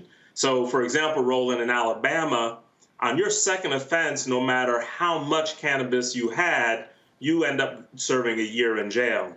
And we have to go after those sorts of laws that are still on the books. We have to get to the point where we stop policing cannabis, right? I'm very encouraged by these new laws like New York has passed, where the police could no longer use the scent of cannabis alone to stop and search vehicles. And ultimately, Roland, we have to make sure that we see the end of federal prohibition. And, many folks in the Democratic Party have moved that way. We have a president who has not embraced legalization. So we still have work to do to get to the point where we're ending federal prohibition. Okay, so how do you end it on the federal level? Legislation? Yeah, it's going to take legislation, and I think, Roland, once we're at the point now where so how many Republicans support it? How many Republicans? So we talk. Okay, so let's see again. Though. Yeah. So again, right. we could talk general. We could talk details. How many Republicans support ending the federal ban on marijuana? When we have maybe at the most maybe 20 Republicans in the House, and we got no. I mean in the Senate. You probably do you have first of all, do you have a majority of Democrats who support it in the House? Yes. So you don't even need Republicans to vote on the bill in the House. That's right. In the Senate, right, how many Republicans support ending the federal ban on marijuana in the United States Senate? We have maybe 2 or 3 on record, right? So we have to get others on board. So unless the filibusters ended, you need all 50 Democrats and you need 10 Republicans. You got it. So right now, you don't have it. Don't have it now, right? And that's where, Roland, states, so we're in this situation, right, where we have states like Montana, which have now legalized through a ballot effort, South Dakota, right? And so here's the thing with cannabis, right now in the country, right? This is, we win in the reddest of red states, right? So the problem is that the politicians in those states, right, whether it's like Senator Rounds in Montana or someone like John Thune in South Dakota, they're thumbing their nose at their own constituents, right? We're winning in Montana by a comfortable margin. We won in South Dakota. Mississippi had a ballot initiative for medical. So our work is going to be really how do you begin to mobilize some of those folks in those states to begin to put pressure on their senators. So, you know, we're not going to see the end of federal prohibition, you know, probably in this session of Congress. But I think, Roland, it's probably a 4 or 5 years out that we'll get there. And we're also going to continue to see states legalize, right? We'll probably be at half the states in the country by the end of 2022. So really your strategy, let's be honest, your strategy is not really, okay, trying to go after the federal. If you flip more states, that's going to put pressure on federal. Exactly, man. And it gets to the point, Roland, where it becomes just untenable, right? And then even if some of these diehards, they don't have to like cannabis. I just need them to vote for it, right? And ultimately, they begin to see that it's inevitable, right? When you have half the states in the country getting to the point of legalizing cannabis for adult use, and right now 36 states, soon probably 40 for medical, then it just begins to be inevitable. And some of these folks who, they may not sponsor a bill, but as long as they don't block it on the floor and are willing to vote for it, that's where we have to get. Questions. First up, Robert. So Senator Sanders during the last campaign or last election said that he would try to decriminalize marijuana via executive order by ordering the Attorney General to deschedule marijuana from being a Schedule I substance to being to kind of circumvent the need for Congress to do so. Why would that still be an option for President Biden if he did come out strongly in favor of decriminalization of marijuana to go through the Attorney General and simply deschedule it?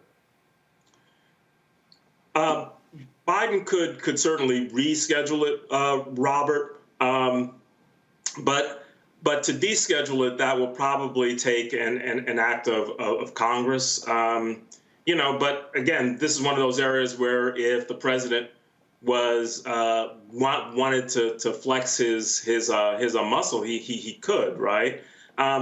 We definitely don't want to see cannabis just rescheduled, because as long as it, if it goes from Schedule I, where it is, to like Schedule II, then it's on the same plane with like cocaine, right? So, it may make, some efforts easier, but my fear is that we'll just still continue to see the criminalization of folks of color as long as cannabis is on anywhere on that schedule. Could he instruct the Attorney General and Department of Justice to simply no longer prosecute cannabis or arrest because of cannabis on a federal level? Could he issue pardons or commute the sentences of those who are currently incarcerated on the federal level for cannabis, those sorts of things, just to simply start flexing his muscle, as you said from the executive office? Yeah, Robert, he could do all of that now, right? And we have submitted a letter to the president saying that he should move forward on expungements. There was an effort recently where I know several prominent artists and athletes and others have also urged Biden. But this president hasn't done a damn thing about cannabis. He has said that he believes that it should be decriminalized, but I haven't seen him do anything, taken any steps towards that. And he has a Black economic empowerment agenda, right? And this is an industry which is going to create still another 700,000 jobs, where there's opportunities for Black entrepreneurs to start businesses. There's a need for regular banking so that folks can take advantage of financial services and get bank loans. These are all things that the president could help move, but he hasn't done any of it. Questions, Monique? Now, I just wonder if there are any action items for us, things that we can do by way of support, because certainly we can't get done the things that the president is doing, but I know that the public being informed and trying to utilize their voices and their vote would matter here. Just tell us what to do. Sure. Well, Bonnie, I think that in every state, folks should be reaching out to their members of Congress and their senators, encouraging the legalization of cannabis. Folks can always go to the MPP website, mpp.org. We've been around 25 years, responsible for most of the legalization efforts in the country. Folks should definitely lean in on their, Black civic institutions and civil rights organizations. The Urban League, the NAACP, have National Action Network have all been getting active, and we all can put more pressure on this administration. So those are some concrete things to be done, and just really encourage this president to live up to this part of his campaign promise. DeMario. Yeah, I really appreciate you coming on tonight. I'm here in Oklahoma, so you probably know over the last 2 or 3 years, we've had an explosion of cannabis, medical marijuana here in the state. You can't drive anywhere in any small town, big cities, whatever, you see in cannabis shops. And one of the things, I have a client. Those Republicans in Oklahoma love that cannabis money. Oh, they do. They love it. But the money is my question. One of the issues is that they don't have good banking opportunities. So they have to keep so much cash on hand. They have to have 24-hour security. So what has been done now that since the federal government and the presidency is not moving forward, what can small businesses, Black entrepreneurs who are in this space, how do they best protect themselves? What are the services they can use? Because I know that's something that is a big issue here in Oklahoma. Yeah, I'm glad you raised that. So, as much as I love Brother Cory Booker, I've spoken to him on this personally. Right now, Senator Booker, as well as Senator Schumer, they are trying to get a comprehensive bill passed, to end federal prohibition. But like I said at the beginning, that's not going to happen in this session of Congress. What can happen in this session of Congress is we can see banking services brought forward, right? But part of the rhetoric is that banking's only going to help the big businesses, the fat cats. Look, the reality is they already worked out banking, right? It's the small, struggling, person of color who's trying to break into this space, who cannot afford to pay any bank, $5,000 a month for a checking account, which is typical, right? And not only is it just the banking, right? Folks get denied mortgages because they, don't have regular accounts, right? We've seen, all of the public safety issues because it's a cash business. But also, we need to make sure that if we have, Black folks trying to break into the cannabis business, if they're able to access banking services, then that opens the door for us to be able to insist that they get some loans from banks.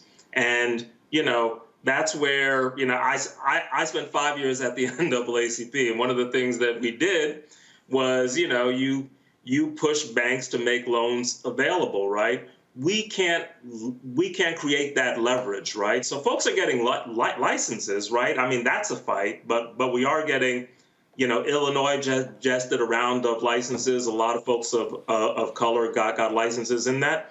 But if they can't access capital to actually maintain their businesses, they're going to go under, right? And so banking is real. We have to encourage Senator Booker to see that, right? I am all for making sure that we have comprehensive reform, right? That we see the end of federal prohibition. But the reality is that, these Black businesses that are struggling right now, they will not make it another 2 years unless we're able to get banking services. All right. If folks want more information, where should they go to find out about your initiatives? Where should they go? They should go to mpp.org. We have great information there, Roland. Again, mpp.org. They can certainly follow me on Twitter, Stephen W. Hawkins. All right, Stephen Hawkins, we certainly appreciate it, man. Thanks a lot. All right. Thank you, man. Appreciate y'all. Folks, going to go to a break. When we come back, we're going to talk about a new app that helps you give back to Black interests. And also, in Indianapolis, crazy cops facing charges. We update on that story as well. Lots more. Roland Martin Unfiltered on the Black Star Network.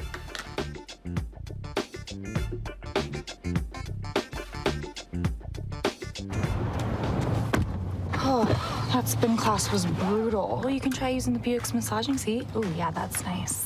Can I use Apple CarPlay to put some music on? Sure, it's wireless. It's something we all like. Okay, hold on. What's your Buick's Wi-Fi password? Buick Envision 2021. Oh, you should pick something stronger. That's really predictable. That's a really tight spot. Don't worry, I used to hate parallel parking. Me too. Hey. Really outdid yourself. Yes, we did. The all-new Buick Envision, an SUV built around you, all of you. Once upon a time, there lived a princess with really long hair who was waiting for a prince to come save her. But really, who has time for that? Let's go. Feeling myself.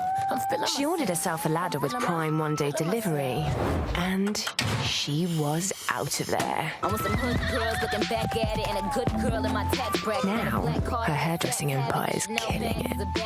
And the prince, well, who cares? Prime changed everything. But I'm back at it and I'm feeling myself. I'm Shantae Moore. Hi, I'm BB Winans. Hey, I'm Dolly Simpson. What's up? I'm Lance Gross, and you're watching Roland Martin Unfiltered. Now, why can't these white conservative Donald Trump people pay their money back? Pro Football Hall of Famer Brett Favre, one of many who could be facing a lawsuit over alleged misuse of welfare funds. The Mississippi State Auditor's Office is demanding repayment from a list of parties, including the former NFL quarterback, who illegally used a total of $77 million from the Temporary Assistance for Needy Families program.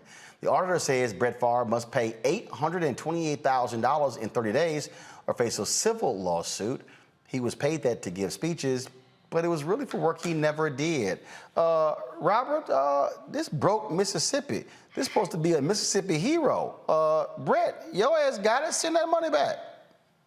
Well, I don't know what Brett Favre's finances are, but I do think this is that place where the GOP always like to attack, quote unquote, the welfare queens, Black folks using social services, immigrants are coming here to get on public assistance. But when it comes down to it, they are the ones who are taking hundreds of thousands, if not millions often, in any federal program. We saw big businesses exploiting the PPP program. We saw them exploiting the EIDL program. We see the government subsidies that go to large farms and agricultural producers and oil producers. So I think that when we're having these arguments, particularly about this human infrastructure bill, the $3.5 trillion bill, we have to note that if you're scared of a little kid getting more health care or old people being able to get glasses and dental services, and you're talking about we need to cut the budget and cut spending, we have to start by cutting out some of this fraud, waste, and abuse that we see from many of these Republican supporters. So, Monique, I saw you rolling your eyes when Robert said he don't know about his money. Yeah, I saw you. You like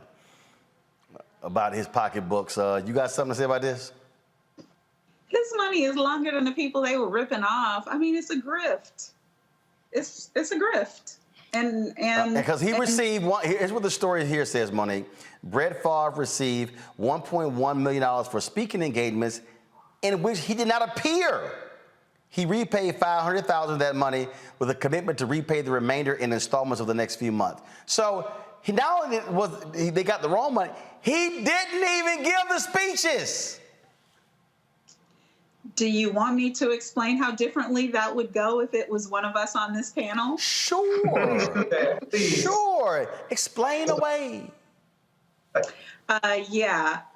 would be front page news, and it wouldn't be about him misusing funds and having an apology and taking his sweet time paying back money we all knows he can pay back. It would be theft, it would be misappropriation, it would be stealing from the government, it would be wire fraud, it would be anything that you could possibly name. All of those things would be lodged at one time because there are two standards in these disunited states, dysfunctional states of America. So what you are watching now is, as my good friend DeRay would say, we're just watching whiteness work.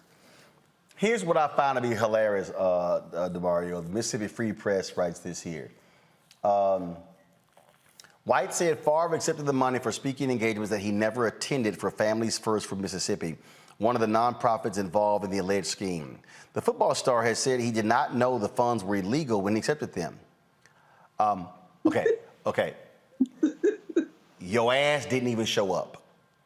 Yeah, I mean, now, where I come from, if I take some money for a speech that my ass never gave, somebody looking for the money. Yeah, I mean, Monique is a great criminal defense attorney, and like she stated, I mean, it's embezzlement, it's bank and wire fraud, he's dealing with federal funds, and she stated, I mean, it is a double standard that we see each and every day across the United States of America, where Black and brown people are brutalized and given harsh sentences for the minute offenses and things of this nature, where he literally took $1 million away from needy families. And I think on that article you showed, it said TANF. That is a program for poor, a federal state program for poor Mississippians. The person who gave him that money, $1 million to give speeches, they should be charged with a crime.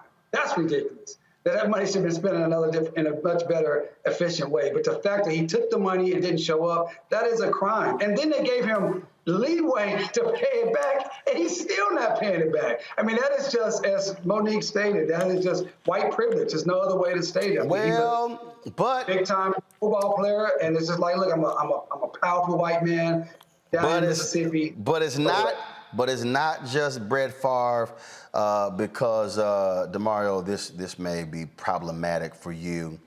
It also says that the Marcus Dupree Foundation, owned by the former NFL player of the same name who went to OU, he owes $789,534. So DeMario, but here's the other deal. Wrestler Ted DiBiase, Senior, he owes $722,299 that went to his Christian ministry, the Heart of David Ministries. Now his son got $3.9 million. His ass. He is. But all I'm saying is, DeMario, you might want to call the former star at your alma mater, OU. He might need your legal help for the $700,000. So I'm just saying. No, it's not like he ain't got no money. Well, this is the thing. He's not going to get the same benefit of doubt as Brett Favre. I mean, all seriousness, if you're taking government money. No, actually, you're wrong. Right. No, you're wrong, because according to the story, all of them have 30 days to pay that money back or face civil suit. So I'm just saying, you always touting OU. You might want to help I'm just saying, I mean, if it was a Texas A&M Aggie, I might be offering my assistance, but I'm just saying you might want to do that with your little OU people. All right, y'all, I got to go to a break. When we come back on Roland Martin Unfiltered, we're going to talk about a GiveBlack app. And so that's what happens. Those people who go to OU, they can't really pay their debts. They talk a lot of trash during football season, but that's one of the things that happens. And so, I know you got your little cute-ass little OU helmet back there and your football, but why don't you little OU former football players pay your damn debts? That's what you might do. You show that ring, but you don't talk about that ass whipping the Aggies putting on your boys in the Cotton Bowl. We're going to leave that alone. All right, y'all want to support Roland Martin Unfiltered, please download our Black Star Network app from every available platform: Android, Apple, Roku, Samsung, Amazon Fire, of course, Xbox, Android TV, you name it, and support us in what we do. Join our Bring the Funk fan club. Every dollar you give goes to support this show and what we do. bringing you the kind of information, traveling all around the country, doing stories as well. Of course, Cash App, $RM Unfiltered, PayPal's R Martin Unfiltered, Venmo's RM Unfiltered, Zelle, Roland at RolandSMartin.com, Roland at RolandMartinUnfiltered.com. Back in a moment.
Maureen is saving big holiday shopping at Amazon, so now she's free to become Maureen the Merrier.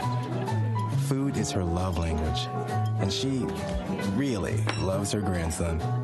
Like, really loves.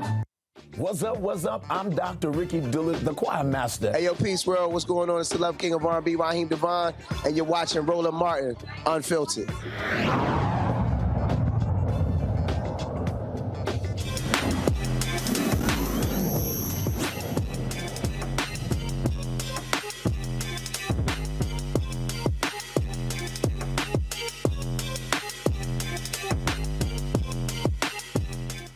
All right, a Black-owned company is making it easier for you to crowdfund and support Black-led organizations. The GiveBlack app is designed to help organizations find donors through a simple 3-step process. David Hughes is the founder and CEO of the GiveBlack app. Joins us right now from my hometown in H-Town. You see I'm repping the Astros, so that's how we do it. Those folks from Oklahoma, they typically cheer for the Texas Rangers. They suck, but it's all good. Robert, are your Braves still? Your Braves are going to the AL Championship Series. Yeah, we're the National League. We're in the NLCS. Yeah, we ain't got steal signs either. Okay, gotcha. But y'all still suck. But it's all good. All right, let's talk about it, David. Explain the app. Well, first, I want to say thank you for having me on here in 06 to the Good Bros. Oh, I'm sorry. We got a fellow alpha. I'm sorry, DeMario. As usual, you don't have that kind of greatness in your fraternity. We rarely feature any Omegas who have their own apps because that requires because that requires knowledge. All right, David, go ahead. Yeah, so what we wanted to do with GiveBlack was to create a one-stop shop, one, to make people aware of services of organizations that are provided in our community that need additional support.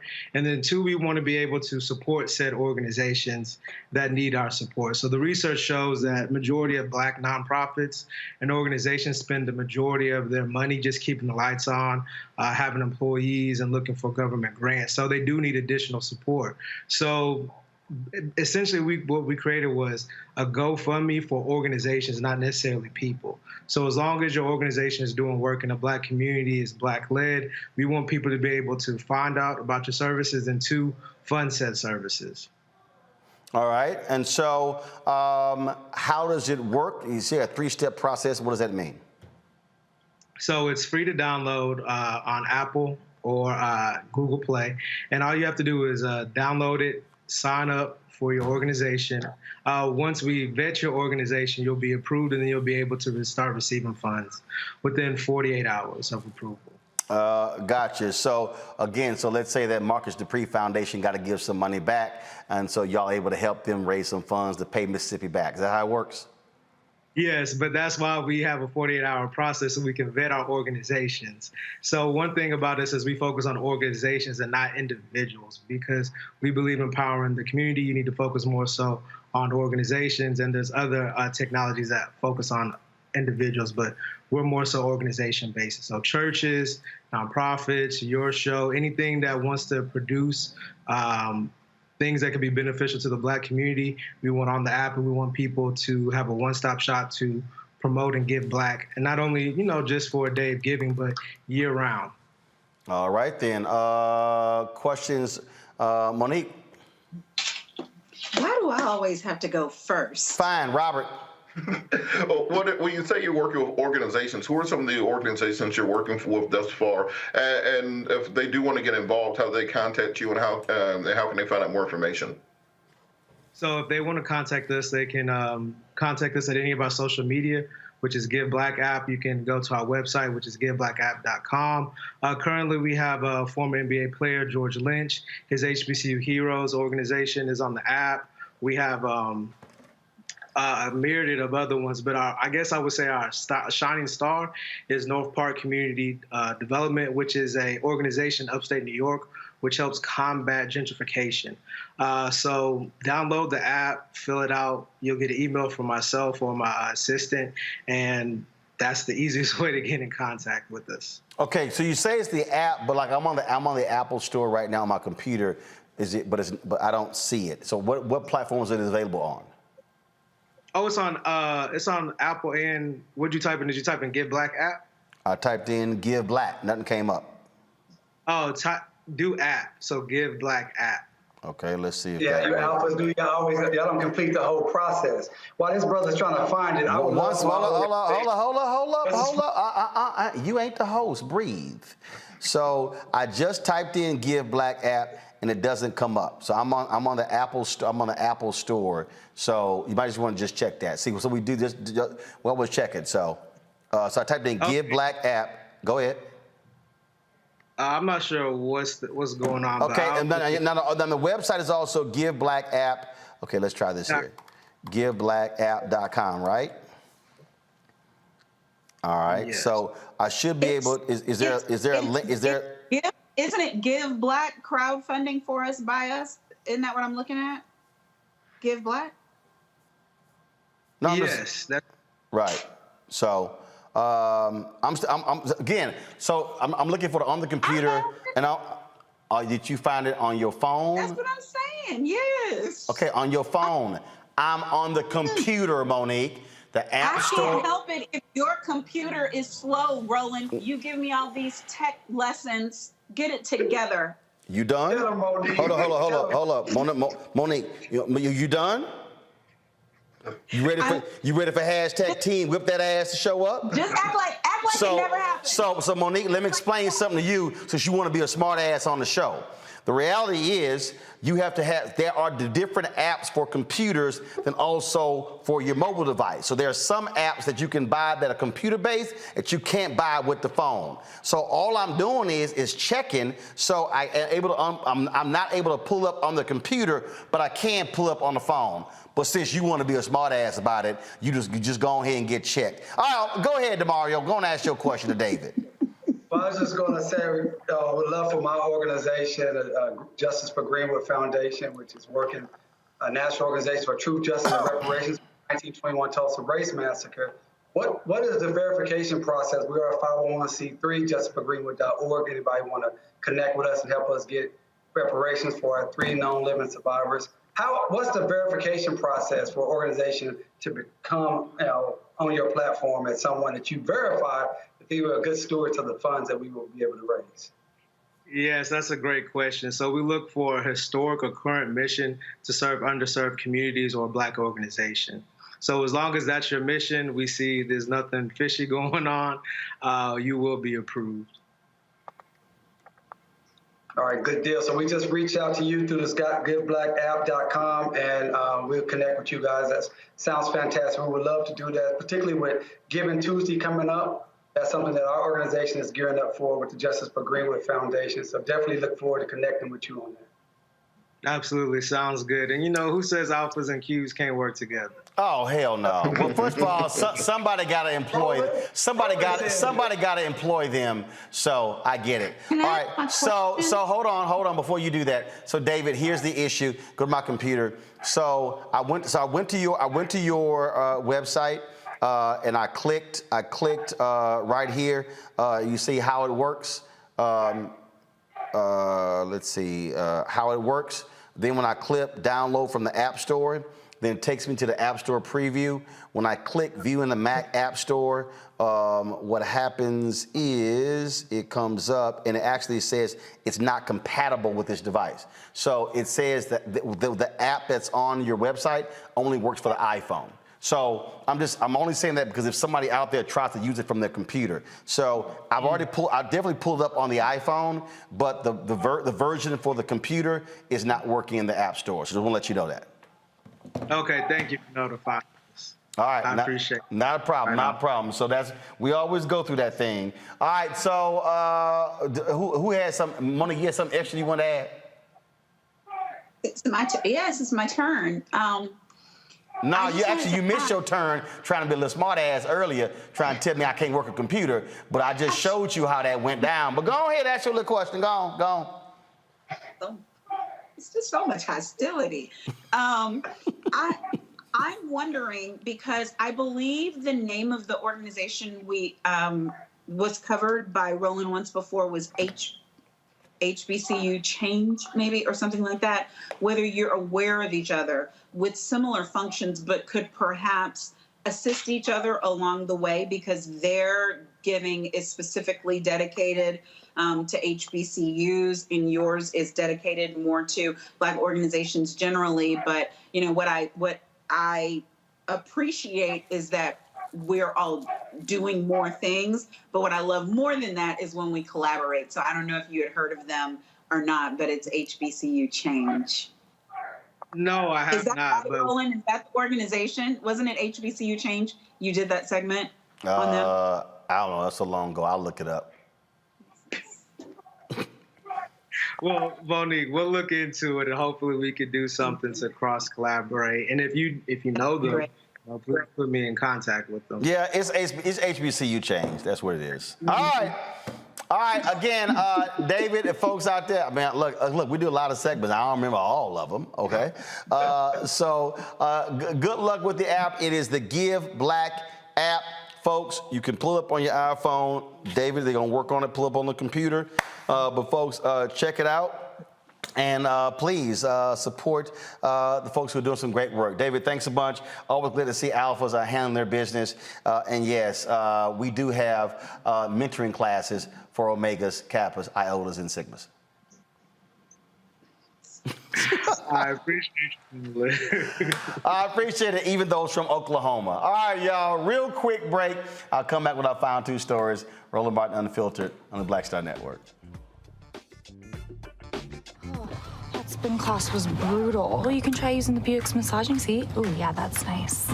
Can I use Apple CarPlay to put some music on? Sure, it's wireless. Pick something we all like. Okay, hold on. What's your Buick's Wi-Fi password? Buick Envision 2021. Oh, you should pick something stronger. That's really predictable. That's a really tight spot. Don't worry, I used to hate parallel parking. Me too. Hey. Really outdid yourself. Yes, we did. The all-new Buick Envision, an SUV built around you. All of Betty is saving big holiday shopping at Amazon. So now, she's free to become Bear Hug Betty. Settle in, kids. You'll be there a while. Ooh, where you going? What's going on? This is Tobias Trevelyan. Hey, I'm Amber Stevens-West. Yo, what up, y'all? This is Jay Ellis, and you're watching Roland Martin Unfiltered. In Georgia, black high school students get suspended for planning an anti-racism protest. Students at Coosa High School waved a Confederate flag during a school spirit day. In response to the overt racism, students planned a protest consisting of Black Lives Matter and LGBTQ flags. Well, the administrators refused the request and suspended the black organizers. The white and Latino student organizers were not. Parents claim their children endure racial comments and slurs in school and will miss homecoming due to these suspensions. Black students have the highest rate of suspensions in the school district. Robert, what the hell's going on in your Georgia? And look, I keep trying to tell y'all, you leave 285 and you're going back to Mississippi burnings.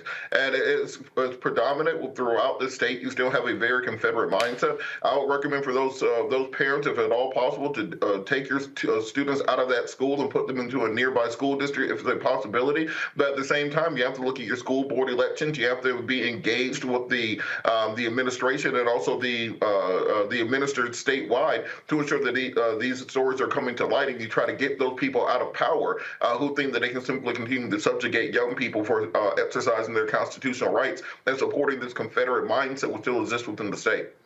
Sounds like they need a lawyer, Monique. They need that and some more stuff. Listen, the thing about it, though, is everything isn't a legal solution. These parent boards need to become more active, because the same way I say you can sue and get wrongful death money, but it doesn't bring your child back, you can sue civilly, much more severe, but you can sue civilly because the kids got suspended, they missed homecoming, it affected a mark on their transcript. They don't get those experiences back. People have to be active and proactive on the front end, so they're not calling, the DeMarios of the world on the back end of these circumstances. If you know you're in a district like that, and I agree with Robert, get out, just straight out the movie, get out. But sometimes you can't. You can't. And so there has to be somebody there that defends them and defends their right to be there and to be a full expressive human being in that circumstance. I applaud these children for their efforts, and I hope that people in the surrounding areas have their back. All right, then. In Missouri, murals that have been in a courthouse for nearly 30 years are being removed after much outrage. In the Boone County Courthouse, murals show an attempted lynching and a white man pointing a gun at a Native American. The county commission voted to have them removed and safely stored away. Installed back in the 1990s, the artwork shows scenes from Columbia, Missouri from the late 19th century. DeMario, the 1990s? Did nobody realize in the 1990s that don't make any sense? Well, I just would like to know, is this depicting something that actually happened? Are they showing the truth about these particular white men, murdering black people and Native American people? I like to have more context about it. What was this actually depicting? Or is this someone just saying, look, I just think this is what I want to have happen? Because maybe this is something people need to know. They need to see this information. So it is shocking, but it's shocking that these things actually occurred. So that's what it would be good for me to have more context of what this was actually about. Well, again, what you find here, folks, is always something that's crazy, such as this in Indianapolis, where a police officer is being charged with 2 felonies after stomping on a handcuffed man's head. Folks, roll the video, please. Officers were called for reports of Jermaine Vaughn allegedly being loud and disorderly. Well, this Sergeant, Eric Huxley, is facing charges of official misconduct and battery with moderate bodily injury. Go back to the video, please. This is a statement I'm going to read from the Indianapolis Metropolitan Police Department. They have condemned the officer's action and they are recommending his termination. The Department of Justice is also investigating the September 24th incident to determine if federal laws were violated. The statement reads, the sergeant's actions do not represent Indianapolis Metropolitan Police Department's values or community expectations of its police department. My thoughts are with the victim and the officers who do what's right every day. Chief Randall Taylor did the right thing and took swift and certain action. Keep rolling the video. This is one of those things that, again, DeMario, we constantly see this crap, how these officers behave. Yesterday, we showed a video earlier this week of a Georgia police officer stomping on the head of a black man who was detained. And it's problematic when we have to show these videos, but the reason we do is because we keep reminding these folks, stop this there are a few bad apples crap. This is the stuff that's inflicted on black people on a consistent basis by these cops. And this is also why the body camera footage is also important for every law enforcement officer. Roland, I look at these type of videos on a daily basis, and it's still so infuriating. It reminds me of a case I had with a young man named Joshua Harvey, who was connected by the police in a similar situation, tased 27 times, and eventually killed. This is preposterous. All of these officers should have been immediately arrested. The guy who kicked him, and all the other officers that allowed it. I do want to give kudos to the chief, because according to the story, they actually did this internal investigation themselves and called this type of BS out. They should be prosecuted to the fullest extent of the law. The look on this brother's face when he was kicked, his teeth, I don't know if his teeth was knocked out. I'm just pissed off. I'll be honest with you. I hadn't seen the video yet. It's infuriating, and like I said, it reminds me of my case with Joshua Harvey right now, who was killed after being tased 27 times unnecessarily. This has to stop, and this has to be swift criminality. The thing about it, they're saying they need to fire these officers. Hopefully they have a police contract that they can do that, because in many cases, these unions have very strong contracts, and when you fire an officer, they can get their job back through arbitration. So just as Monique was talking about getting involved with the school board, we need to get involved with these police union contracts. That is unbelievable. I hope this brother has an attorney. If they do not, I would love to participate in this deal on a pro bono standpoint, because it's so blatant and so wrong. Monique, it's amazing to me how many times we have had to do stories like this where officers have been involved of kicking and stomping folks in the head, and I mean, I remember a story out of Delaware. Where a cop literally just reared back and kicked a brother in the head who was going to his knees. And you know what? The jury found him not guilty. This is the kind of stuff that we have to contend with constantly. Yeah. And he's already been restrained. He is on the ground at the point that he was kicked. He was assaulted and battered in response to him using his mouth, because what is expected of us in the face of law enforcement is that we bend and we bow and we kowtow and we yes massa to whatever it is they're doing, rightful or wrongful, and that we do not speak. It is not against the law for us to speak back. It's not against the law, frankly, for us to cuss the officers out. They're the ones who are supposed to be trained in restraint, and you do not get to use physical force in response to a verbal assault, even if you feel like you're assaulted. You're the one who's supposed to be the officer. So they should be fired, certainly, but they absolutely should be charged. And this is just like the story from a few days ago, I guess when we had Senator Bradford on the show Monday a week ago, when he talked about the duty to intervene laws that are being passed in up to 42 states now. In the absence of the George Floyd Justice and Policing Act, these states are acting. And what those officers did by allowing him to kick him and them not intervening, it would not just be his legal jeopardy, criminal legal jeopardy, it would be theirs. So we need every person, unfortunately, to see this. I recoiled every time I looked at it, and I've seen a little bit of everything, and it never gets to the point where I'm jaded, where when I look at it, it doesn't bring tears to my eyes. But we need that legislation. In the absence of this Senate doing what they're supposed to do on the George Floyd Act, we need that legislation everywhere, so we are sure that they will be held accountable. Well, I'll tell you, Robert, this is the video that I was talking about in Delaware. Monique's point about what happens here in terms of you should not be using physical force after you stop someone. Here's a brother right here in this video. See, he's going down to the ground. Watch this. He's literally kicked in his head. That went to trial, and that officer, a jury, found him not guilty in 2015.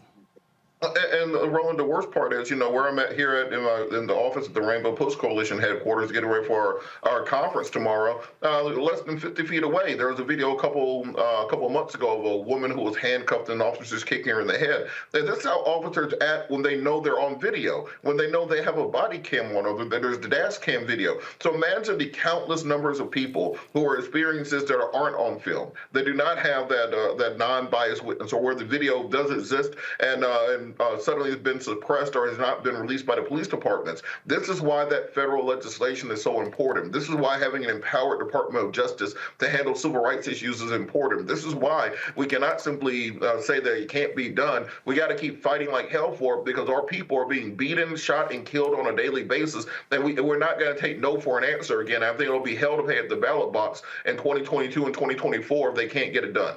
Well, again, we're not going to ignore these stories. They absolutely matter, and it's certainly important. Because again, bottom line is this, folks, what we're dealing with is pure craziness that happens in this country. And people keep saying, a few bad apples is amazing. How many times this actually happens. And so we cannot ignore it. All right, folks, we did lose one of our elders who now transitions to an ancestor. Timio Black Jr. out of Chicago died today at the age of 102. He was one of our most significant historians. Those folks, of course, in Chicago know his story well in terms of being a history maker himself. He was a civil rights activist as well. He was a griot of the Chicago community. Again, he passed away today. He had been in hospice care for the last few days, and he was taught, of course, in Chicago public schools. He was a professor with the City Colleges of Chicago, and also involved with the independent Black political movement there in Chicago. He was married to Zenobia Johnson Black for 40 years, worked with the DeSable Museum, you name it, anything dealing with history and Black history there in Chicago. He was at the forefront. Reverend Jackson said Tim embraced us as his younger brothers and sisters. We all have a profound admiration for Tim Black. He is an icon of rare vintage. He also released a book called Sacred Ground, The Chicago Streets of Timio Black. When I ran a Chicago Defender, our paths crossed. We did butt heads a couple of times when we were trying to move the Chicago Defender. He really felt the importance of the building that we were located in. And I remember I said, Tim, I feel you. It'd be great if we could save the building, but the building is, I said, fixing the building is worth more than the entire company. Which one are we going to do, Tim? Save the paper, save the building? We moved. But we did have good interactions covering him and highlighting the work that he did. And again, Timio Black passed away today in Chicago at the age of 102. Robert, we appreciate it. DeMario, appreciate it. Call Marcus Dupree. Monique, we appreciate it. Never question me on technology again. Folks, thanks a bunch. I will, again, y'all, please support what we do. Download the Black Star app, all the platforms. Also, please go iPhone, Android TV, Apple TV, Roku, Amazon Fire, Xbox, Samsung. Support us with our Bring the Funk fan club, Cash App, $RM Unfiltered, Venmo, RM Unfiltered, Zelle, Roland at RolandSMartin.com, Roland at RolandMartinUnfiltered.com. PayPal's Martin Unfiltered as well. And a big shout out to those who are supporting us. We thank Amazon, we thank Nissan, we thank Buick as well for their partnership and their advertising. Thank you so much. It's important to support Black-owned media.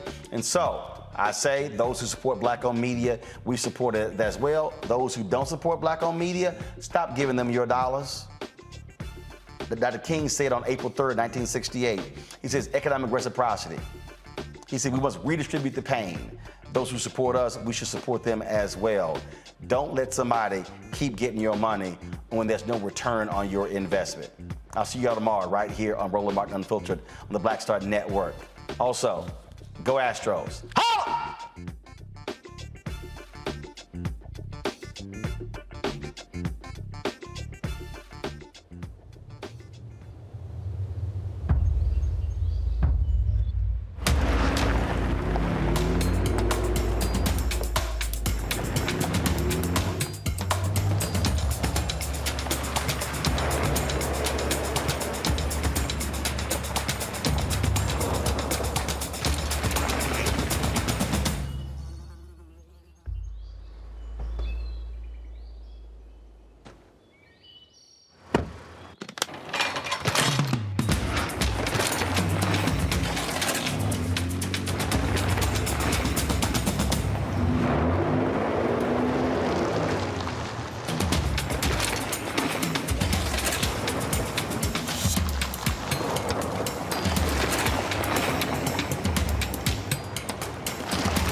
time to be smart. Roland Martin's doing this every day. Oh, no punches! Thank you, Roland Martin, for always giving voice to the issues. Look for Roland Martin in the whirlwind, to quote Marcus Garvey again. The video looks phenomenal, so I'm really excited to see it on my big screen. Support this man, Black Media. He makes sure that our stories are told. See, this difference between Black Star Network and Black-owned media and something like CNN. I got to defer to the brilliance of Dr. Carr and to the brilliance of the Black Star Network. I am rolling with Roland all the way. Honored to be on a show that you own. A black man owns the show. Folks, Black Star Network is here. I'm real revolutionary right now. Roland was amazing on there. Stay black. I love y'all. I can't commend you enough about this platform that you've created for us to be able to share who we are, what we're doing in the world, and the impact that we're having. Let's be smart. Bring your eyeballs home. You can't be Black-owned media and be scared. You dig?